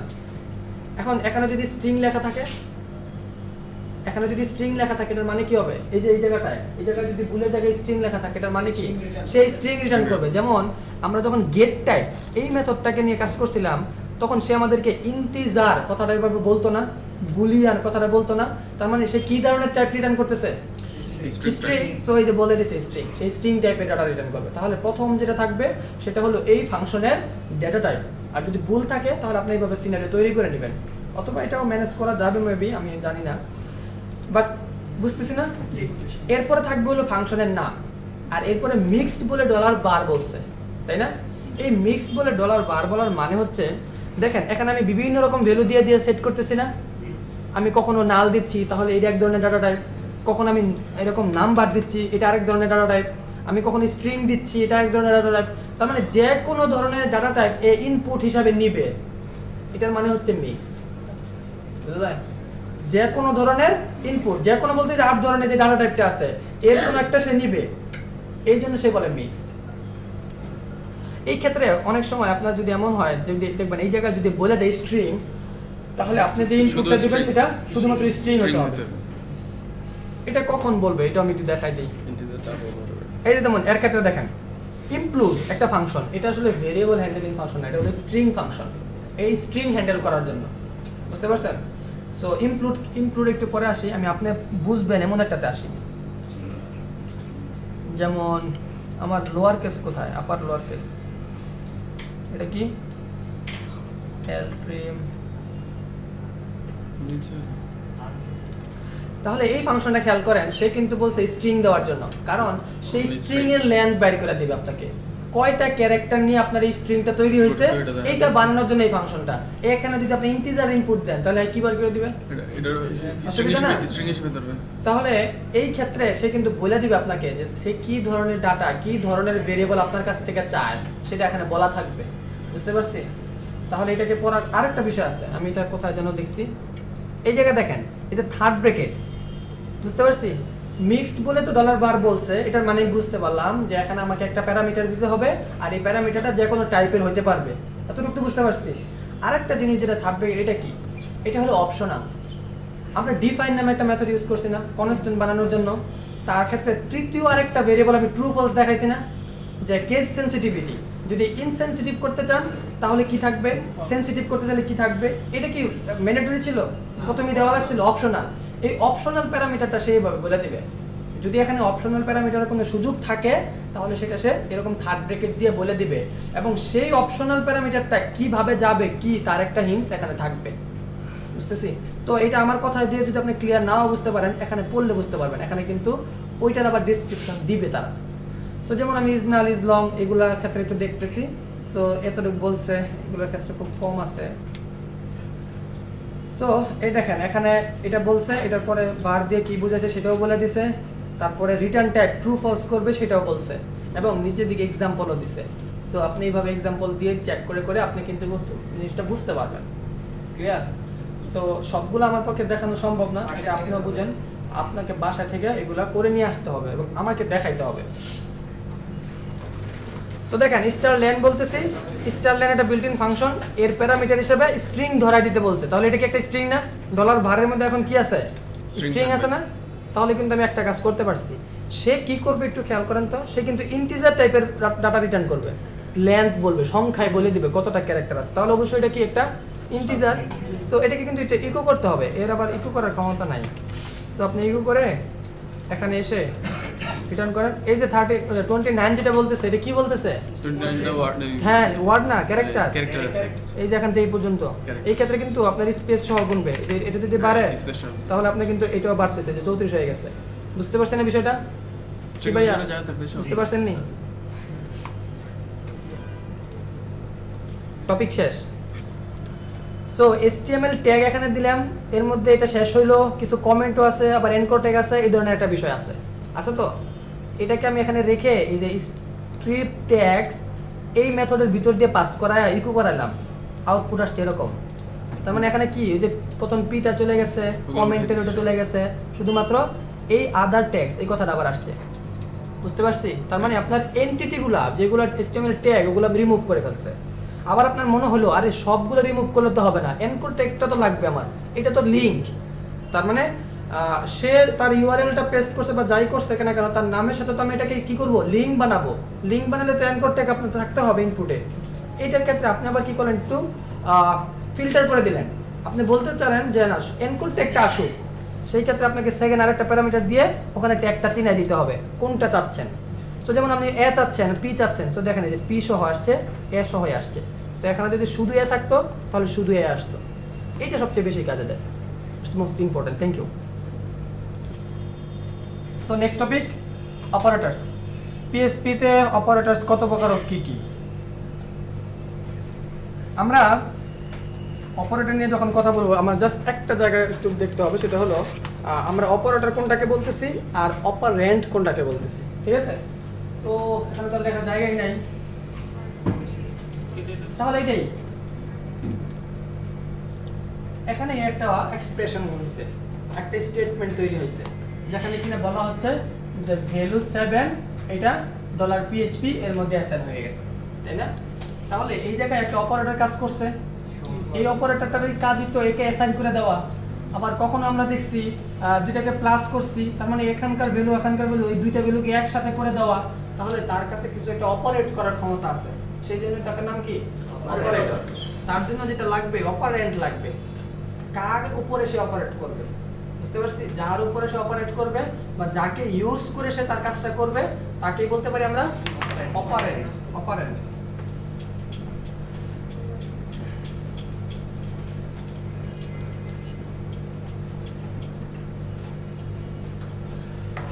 আর যেহেতু সি প্রোগ্রামিংটা পিএসপিটা সি দিয়ে তৈরি, মানে এটার মানে উদ্ভাবনটাই ছিল সি থেকে, সেই অর্থে আমাদের অনেক বিষয় সি এর সাথে সিমিলার হয়, তাই না? আমরা এক্সাম্পল দিতে যাই দেখছি, বা বিভিন্ন ইস্যুতে আমরা সি এর এক্সাম্পলটা ইজি হয় আমাদের জন্য বুঝতে সহজ, আর এর সিনট্যাক্সটাও ওটার সাথে অনেকটাই মিল রাখছে।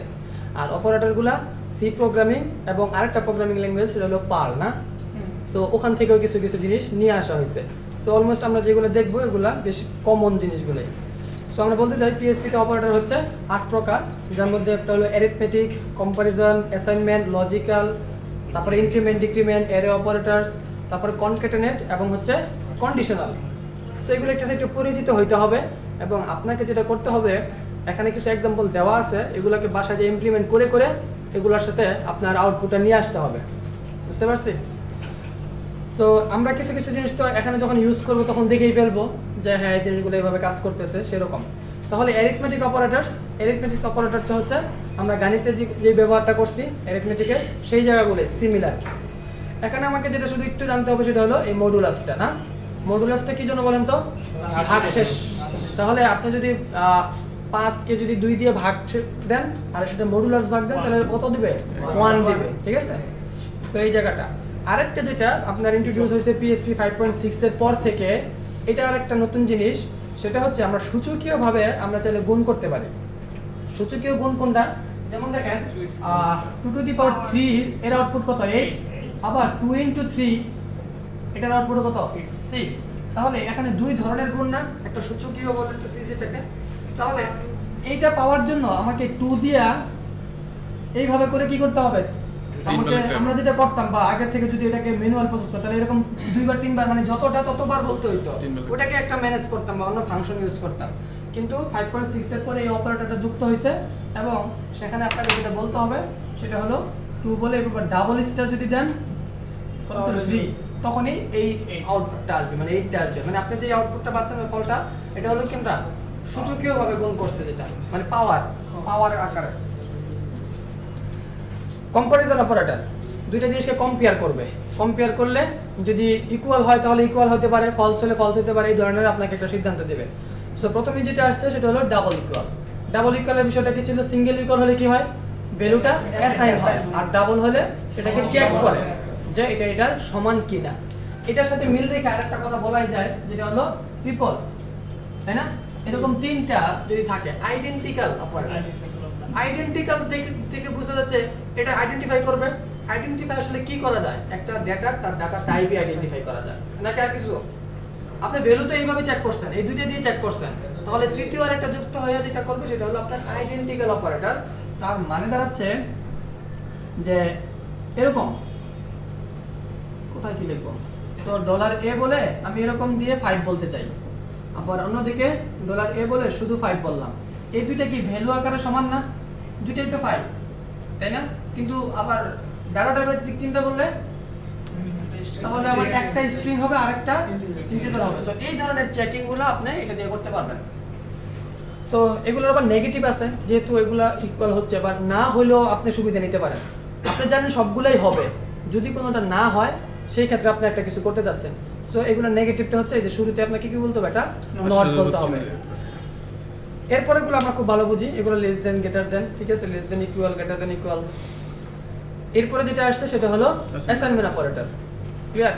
সো অ্যাসাইনমেন্ট অপারেটর একটা ইকুয়াল আছে, সেটা তো আপনাকে 5 কে a এর মধ্যে অ্যাসাইন করতেই পারলো, বাট ওইটার মানে কি? এটা হচ্ছে যে আমাদের এরকম একটা শর্ট ফর্ম, আসলে এটাকে জাস্ট এইভাবে চিন্তা করলে বা এখন বুঝতে চাইলে এটা মুশকিল। সো আমরা এটাকে একটু ভাঙিয়ে লিখি। সো বলছে ডলার a ইকুয়াল টু মনে করেন 5, আবার অন্যদিকে ডলার b ইকুয়াল টু হচ্ছে 10, বুঝতে পারছি? সো আপনি যেটা করতে চান সেটা হচ্ছে ডলার a ইকুয়াল টু আবার ডলার a বলে ডলার b নিতে চান, বুঝতেছি বিষয়টা কি দাঁড়ালো? তাহলে আমি এটাকে এইভাবে রাখি আপাতত, এটা কমেন্ট। তো আমি চাচ্ছিলাম আসলে dollar C equal to dollar A plus dollar B, এটা হলে মনে আমার জন্য বেশি লজিক্যাল, বা আমরা এইভাবে যেটা অভ্যস্ত যে ডলার সিতে এসে এই দুটা যোগ হয়ে বসবে। কিন্তু আমরা যেহেতু জানি প্রত্যেক লাইন পর পর কি হয়, এটা আপডেট হয়ে যায়। সো এটা একটা সুযোগ আছে যে আমি এটাকেই রাখবো, এর মধ্যে আপডেট করে আবার রেখে দেবো ভ্যালুটা। তাহলে আমাকে কি করতে হবে, আবার পরের লাইনে এটা লিখতে হবে dollar A equal to dollar C, তাহলে তো আপডেটটা হলো। তাহলে এই যে দুইটা লাইন বেশি করলাম, এই দুইটা লাইন চাইলে আপনি এইভাবে লিখলেই হয়। তাহলে এখানে কি দাঁড়াচ্ছে, ডলার এর জন্য 5, এখানে হচ্ছে ডলার বি, এই দুটো যোগ হয়ে কত হলো 15। এবার এখানে ভ্যালু কত 15। তাহলে এখানে যে 15টা পাইলো সেটা কি তার নিজের ভ্যালু সহ না? নিজের ভ্যালু সহ তো। সো এই জিনিসটাকে একটু শর্ট করে, জাস্ট এগুলো কিছুই না, এগুলো আমি জাস্ট एग्जांपल দিছি, এটি কিছুই না। তাহলে এই জিনিসটাকে একটু শর্ট করে এভাবে লেখা যায়। So dollar A plus equal dollar B, এই একই জিনিস, বুঝতে পারছি? এটা কি বুঝতে অসুবিধা হলো কারো? সো অন্য সবগুলো অপারেটরের ক্ষেত্রে সেম, আমি একটা দিয়ে বুঝাইলাম, বাকি সবগুলো দিয়ে সেম। তার মানে আপনাকে একটু ভাঙিয়ে প্রথমে চিন্তা করতে হবে, পরে দেখবেন যে রেজাল্ট মিলতেছে। এগুলো থেকে কিন্তু ইন্টারভিউ কোশ্চেন আসে, ইন্টারভিউ আসে, তারপর আপনি যদি অনলাইন কোনো কুইজ বা টেস্ট দেন তখন দেখবেন এগুলো থেকে অনেক প্রশ্ন আসে। এটাই অর্থে আসে যে এখানে তারা ওইভাবে মানে উল্টাপাল্টা করে দিয়ে আপনার কাছে আউটপুট চায় যে ডলার এর রেজাল্ট কত, এর ভ্যালু কত হবে, তিনটা ভ্যালু দিয়ে একটা বলে। সো এই ক্ষেত্রে কিন্তু আপনার একটু যদি এইভাবে ক্লিয়ার থাকে যে কোনটা কোথাও অ্যাসাইন হচ্ছে, তখন আপনি উত্তরগুলো দিতে পারবেন। সো একেবারে ফেলে দিয়েন না যে এগুলো মনে হয় লাগবে না, এমনি খালি দেখছি শীতও পড়াইছে, পড়া লাগে নাই, আবারও পড়াইতেছে, এরকম না। কিন্তু এগুলো একটু পড়ে নেন, পড়ে নেওয়া লাগবে না, জাস্ট একটু মাথায় থাকলেই হবে। ওনার সামনে আপনি বসে বসে ক্যালকুলেট করে বের করে দিবেন। এরপর আসছে লজিক্যাল অপারেটরস। লজিক্যাল অপারেটরসটা আমাদের যেটা করবে, আমরা যে কম্পারিজন অপারেটর শিখছি ওইটাকে নিয়েই কাজ করবে নাকি? না এমনি নিয়ে কাজ করবে? এমনি কাজ করবে না, অবশ্যই একটা কন্ডিশনের ভিত্তিতে আর একটা কন্ডিশনের সাথে চেক করবে, মানে দুইটা কম্পারিজন একসাথে হয়ে আপনার লজিক্যাল অপারেটরের মতো করে কাজ করবে। সো আমাদের এমন হতে পারে যেমন ইউজার নেম ম্যাচ করছে, পাসওয়ার্ড ম্যাচ করে নাই, তাই না? তাহলে আমরা একবার চেক করতে পারি ইউজার নেম ম্যাচ করলো কিনা, হ্যাঁ ম্যাচ তো হইলো, তাহলে এই ক্ষেত্রে তাকে যাইতে দেওয়া উচিত, তা তো না? পাসওয়ার্ড ম্যাচ করতে হবে না? তাহলে এই যে দুইটা জিনিসকে যে কোনো একটা ম্যাচ করতে হবে, মানে দুইটাকেই ম্যাচ করতে হবে, তারপর আপনি তাকে দিতে দিবেন, এই ধরনের কন্ডিশনাল ক্ষেত্রে আমরা লজিক্যাল অপারেটরগুলো ব্যবহার করব। অনেক সময় হয় ইউজার নেম অথবা পাসওয়ার্ড ইমেল যে কোনো একটা দিয়ে লগ ইন করা যায়, তাই না? আপনি ইউজার নেম দিয়ে লগ ইন করতে পারেন, আপনি আবার পাসওয়ার্ড দিয়ে ইমেল অ্যাড্রেস দিয়ে লগ ইন করতে পারেন। এই ক্ষেত্রে যে কোনো দুইটার একটা অপশন, তাই না? এই ক্ষেত্রে আপনি কি ইউজ করবেন? অর। তার মানে এই যে দুইটা থেকে যে কোনো একটা হলে হবে, আর পাসওয়ার্ডটার সাথে ম্যাচ করতে হবে। তাহলে এখানে কিন্তু এই দুইটার একটা সমন্বয় ব্যাপার আছে। সো এগুলো একটু বুঝতে হবে, এগুলো আমাদের লাগবে। আচ্ছা, এক্সরটা যদি আমরা ব্যবহার করি না, এটা হলো কি হয় যে দুইটা যদি সিমিলার হয়ে যায়, মানে দুইটা যদি ফলস হয় তাও ফলস, আবার দুইটা যদি ট্রু হয় তাও কি, হ্যাঁ, অরের বিপরীত। সো এগুলো আমরা যদি ট্রুথ টেবিল করি তাহলে আমাদের জন্য বোঝা সহজ। এইভাবে শুধু মুখে মুখে বলার চাইতে একটু আমি অনেক সময় হয়তো বা উল্টা বলতেছি, তাই না? সো এগুলো একটু খেয়াল করেন। তারপর আছে হলো ইনক্রিমেন্ট আর ডিক্রিমেন্ট। ডিক্রিমেন্টটা আমাদেরকে দেখানো হয়েছে এভাবে যে $i প্লাস প্লাস, তাই না? আসলে এটাকে একটু ভাঙি, এই যে এটার মতো করে একটু বুঝি, এটার মতো করে যদি একটু বুঝে তাহলে যেটা করতে হবে, এটার minimum same, $i equal to $i plus 1। By default 1 বলা আছে, প্লাস প্লাস বললে 1 করে বাড়তেছে। ক্লিয়ার? সো এটাকে যদি আপনি আবার 2 3 4 5 6 করে বাড়াইতে চান, সেই ক্ষেত্রে কিন্তু এটা দিলে আর কাজ হবে না। তখন আপনাকে এইভাবে লিখতে হবে, লং ফর্মে লিখতে হবে, বড় করে লিখতে হবে। পরে আপনি এখানে ভ্যালুটা চেঞ্জ করে দিলে এবার 2 2 করে বাড়বে, 4 4 করে বাড়বে, যা যা চান তাই হবে। বুঝতে পারছি নাকি না? এখন এখানে যেটা বোঝার আছে সেটা হলো যে একটা হলো পোস্ট আর একটা হলো প্রি, তাই না? পোস্ট ইনক্রিমেন্ট আর প্রি ইনক্রিমেন্ট, নাকি আমি উল্টা পাল্টা বলতেছি? এই পোস্টার প্রি। ওকে, তাহলে প্রথমে ভেরিয়েবলটা পাওয়া গেল, তারপরে মানে সেটাকে ইনক্রিমেন্ট করলো। এই যে এটাকে ভাঙলে এরকমই তো হয়। তাহলে এই ক্ষেত্রে কি হলো যে সে এটা কি দাঁড়ালো, প্রথমে ভেরিয়েবল পাইলো না। এখন যেটা হবে, যদি আপনার এই ডলারটা কি দেখে পরে থাকে, তাহলে সে আগে দেখবে তার নিজের কত ভ্যালু আছে, এটা আগে সে মানে নিশ্চিত হবে যে আমার নিজের কত। তো যদি আমার যদি 7 হয় তাহলে আমাকে 1 বাড়ায়া 8 করতে হবে। এটা হলো যদি আপনার পোস্ট হয়। আর যদি প্রি হয় তাহলে নিজের কত আছে সেটা সে জানেই না, আগে বাড়ায় দিবে। প্রথমে 1 বাড়ায় নেই, প্রথমে 3 4 5 কত আছে, যদি এখানে 10 থাকে তাহলে প্রথমে 10 আগে নিয়ে নিতে হবে। নেওয়ার পরে এবার সে চিন্তা করতেছে এবার আমার নিজের কত, আচ্ছা আমার 10, তাহলে এবার 20। এটা একটা আর্কিটেকচারাল লেভেল। এটা আমি एग्जांपल দিলে দুইটাই আউটপুট একই আসবে, বাট এই জায়গাটা একটু চেঞ্জ। সো কি বা কেন আগে কেন পরে এগুলো আমার অত ভালো জানা নাই। আপনারা যদি পান তাহলে বলেন, আপনারা পাবেন না, আমি না পেলে কেউ কিছু আসছি। সো এগুলো বললাম না, মানে মেশিন লেভেলের কিছু আর্কিটেকচার হয়তো বা একেবারে কোনো মানে এগুলো আমরা দেখছি। আমি আসলে মানে অনেক মানে যারা আগে থেকে কোড করে তারা দেখছি এইভাবে ইউজ করে। মানে এখনকার কোডে আমি এরকম জিনিস কম দেখি, কিন্তু আগের কোনো প্রোগ্রাম বা আগে থেকে কোনো স্ক্রিপ্ট আছে এরকম করলে বা বাইরে কোনো, বা আমরা যখন মনে করেন যে একটা প্রবলেমের জন্য সার্চ করি, তখন দেখি যে অনেক স্মার্ট কোডাররা এই জিনিসগুলো ইউজ করে অনেক বেশি। বুঝতে পারছি? তো অবশ্যই কিছু না কিছু বিষয় তো আছে এর মধ্যে, আমরা শিখব এক সময়। এটা কোনটা? Array operators. আচ্ছা, আমরা যেটা করতে পারি খুব সহজে সেটা হলো দুইটা ভেরিয়েবলের মধ্যে যোগ করে ফেলতে পারি, পারি না? দুইটা ভেরিয়েবলকে দিলে যোগ করতে পারবো না এরকম কেউই নাই। বা দুইটা অ্যারেকে যোগ করা বলতে আসলে কি বোঝায়, তাই না? সো একটু খেয়াল করি एग्जांपलটা। সো আমি $x বলে 5 বলতেছি, $y বলে 10 বলতেছি। তাহলে $x প্লাস $y বললে কি আসবে? 15। It's simple. বাট এখন যদি 5 এর জায়গায় যদি অ্যারে হয়, অ্যারের কিছু এলিমেন্ট থাকবে। মনে করেন এখানে 5 আছে, এখানে 6 আছে, আর 16 আছে, এখানে 20 আছে, থাকতেই পারে। আবার এটাও একটা অ্যারে। সো এখানেও কিছু এলিমেন্ট আছে। তাহলে এবার তাদের যোগটা কিভাবে হবে? মানে এমন কি হবে যে পাশে এখানে 5 আছে, সো এখানে 6 আছে, এখানে 10 আছে, এখানে মনে করেন যে 3 আছে, এখানে 2 আছে। তাহলে এই সেট এই সেটের সাথে, এই সেট এই সেটের সাথে এরকম হবে? এরকম যোগ? এরকম কিন্তু যোগ না। এখানে যেটা হবে দুইটা অ্যারে মিলে একটা মার্জ অ্যারে হয়ে যাবে, মানে একটা অ্যারে হয়ে যাবে, ঠিক আছে? এবং তার সিকোয়েন্সিয়াল মানে এটার ইনডেক্স কি 1 না, এটা 0 0 1 2 3 4 5 6 এইভাবে যেতে থাকবে। সো এগুলো আউটপুট আপনারা কিন্তু বাসায় যেয়ে অবশ্যই দেখবেন, ঠিক আছে? এই ক্ষেত্রে আপনারা ইকুয়াল করতে পারেন, দেখতে পারেন যে দুইটা অপারেটর কি সেম কিনা। তার মানে ভ্যালু যদি ম্যাচ করে তাহলে সেম বলবে, সেম। অন্যথায় আপনি এটাও করতে পারেন, আপনি দেখতে পারেন আইডেন্টিক্যাল অপারেটর দিয়ে চেক করতে পারেন যে এটাতে আছে হলো ইন্টিজার, এটাতে কি আছে ইন্টিজার, তাহলে এই ক্ষেত্রে দুইটাই কি হবে? ট্রু হবে। আর আইডেন্টিক্যাল অপারেটর আর সেম, দুইটাই যে ধরনের মানে এলিমেন্টগুলো আছে তাদের দুইজনের কি একই। এই অর্থে এটা আইডেন্টিক্যাল অপারেটর দিয়ে আপনি চেক করতে পারেন। সো এগুলা মানে অপারেটর চেঞ্জ হয় নাই, কিন্তু কাজের জায়গাটা চেঞ্জ হয়েছে। একটা হলো ভেরিয়েবলের ক্ষেত্রে আর এটা হলো অ্যারের ক্ষেত্রে। সো একটু অবশ্যই চেক করবেন। এরপরে যেটা আসছে এটা আমরা অলরেডি জানি, সেটা হলো কনক্যাটেনেটিং না, আমরা ডট দিয়ে যে অপারেটরটা, এটা কিন্তু একটা অপারেটর তাই তো নাকি না? দুইটা কি কাজ কি যুক্ত করে, দুইটা স্ট্রিংকে লাগলে যুক্ত করতে পারে, দুইটা ভেরিয়েবলকে চাইলে যুক্ত করতে পারে। সো পিএসপি তে দুইটা জিনিসকে যুক্ত করার যে অপারেটরটা সেটা হলো কনক্যাটেনেশন নাকি। এবার যেটা আসছে সেটা হলো কন্ডিশনাল অপারেটরস। এটা একটু ভালো করে বুঝি, এটা হলে আপনার জন্য খুব সহজ, এটা আমরা এখন থেকে ইউজ করা শিখবো, বা এটাই বেশিরভাগ ক্ষেত্রে দেখবো যে এটা করলে ভালো হয়। সো আমরা কি করতে চাই, আমরা যদি মনে করেন যে বলি $a=5, তাহলে আমরা চেক করি ইফ এটা যদি 3 চাইতে বড় হয় তাহলে ইকো করেন, কি ইকো করবেন, যে a ইকো করবেন, এটাই বলতেছি তাই না?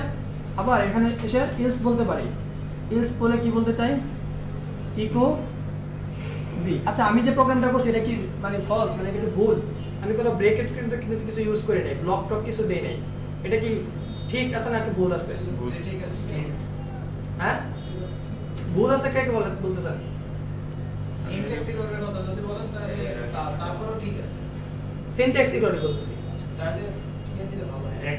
না ব্রেকেট দিলে ভালো হয় না। আমি একটা কথা বলি, Semicolon আপনার যখন সিঙ্গেল লাইন আছে তখন Semicolon হ্যাঁ দিতে হবে। যদি আপনার সিঙ্গেল হয়, একটা স্টেটমেন্ট যদি সিঙ্গেল স্টেটমেন্ট ক্যারি করে, তাহলে স্টেটমেন্ট bracket দেওয়া স্টেটমেন্ট বলতে মানে এক্সপ্রেশন, তাহলে এখানে bracket যেটা দেওয়ার হবে দরকার নেই। এই ক্ষেত্রে ব্লক দেওয়ার দরকার দরকার নেই, নেই। ঠিক আছে? Double যদি হবে। ডাবল হয় তাহলে সেক্ষেত্রে দরকার আছে। আমি যে সেমিকোলন দেই না এটা অসুবিধা নাই। আমরা কি দেখছি পিএসপি তে Last যদি এর আপনার ব্লক শেষ হয়ে যায় এবং লাস্টেটা তো সেমিকোলন এমনিও চাই না, তাই না? দুইটাকে তো আমি সেপারেট করতেছি না, এখানে আলাদা কিছু নাই, আমি সেপারেট করতেছি কি, সেই অর্থে এটা কোনো অসুবিধা নাই। বাট গুড প্র্যাকটিস আমরা সেমিকোলন দিয়েই করব। আর সিঙ্গেল হলে ব্লক দেওয়ার দরকার নাই, যদি মাল্টিপল হয় আপনি ব্লক দিয়ে, এটা ভালো জিনিস। সো এটা ঠিক আছে।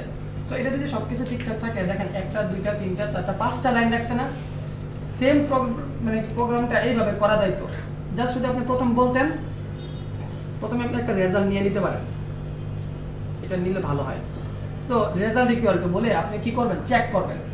কি চেক করতেছেন, এ যদি 5 এর চাইতে বড় হয়, এটা জিজ্ঞেস করেন তাকে এইভাবে হোয়াট চিহ্ন দিয়ে, এটা কেন যেতে বড়, যদি ট্রু হয়, যদি সে হ্যাঁ বলে তাহলে প্রথম এইটা এ মানে এ বলতে আমি একটা ব্লক বলতেছি, এ কিন্তু এটা একটা ব্লক, মানে ইকু বলতে হবে, বা আপনি এখানে আনুষঙ্গিক যা কিছু করাইতে চান তাকে দিয়ে সেটা বলতে হবে। আর যদি ফলস হয় তাহলে বি, তার মানে এই যে একটা স্টেটমেন্ট, এটা আরেকটা স্টেটমেন্ট, তার মানে এটা চলবে যখন এটা ট্রু হবে, এটা চলবে যখন এটা ফলস হবে। তাহলে এক লাইনে হয়ে গেল পুরো জিনিসটা, নাকি অসুবিধা? এখানে কি প্যারামিটার দেওয়া জরুরি, যেমন এখানে দেয় না, কিন্তু সিতে তো দিতে হয়। হ্যাঁ এটা লাগবে, এটা আপনি দিতে পারেন। এখানে দেওয়া নাই, এটা তো ওয়ার্ডের কারণে দেই নেই।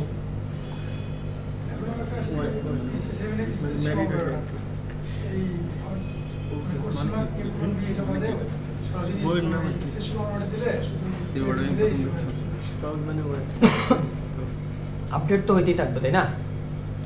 আচ্ছা এই জায়গাটা একটু দেখি লাস্ট, এটা হচ্ছে অপারেটরস ক্যাটাগরি, ঠিক আছে? এই ধরনের অপারেটরের নাম শুনলে আপনার জন্য আবার হাঁপাবে না, আরে এগুলো তো বলে নাই।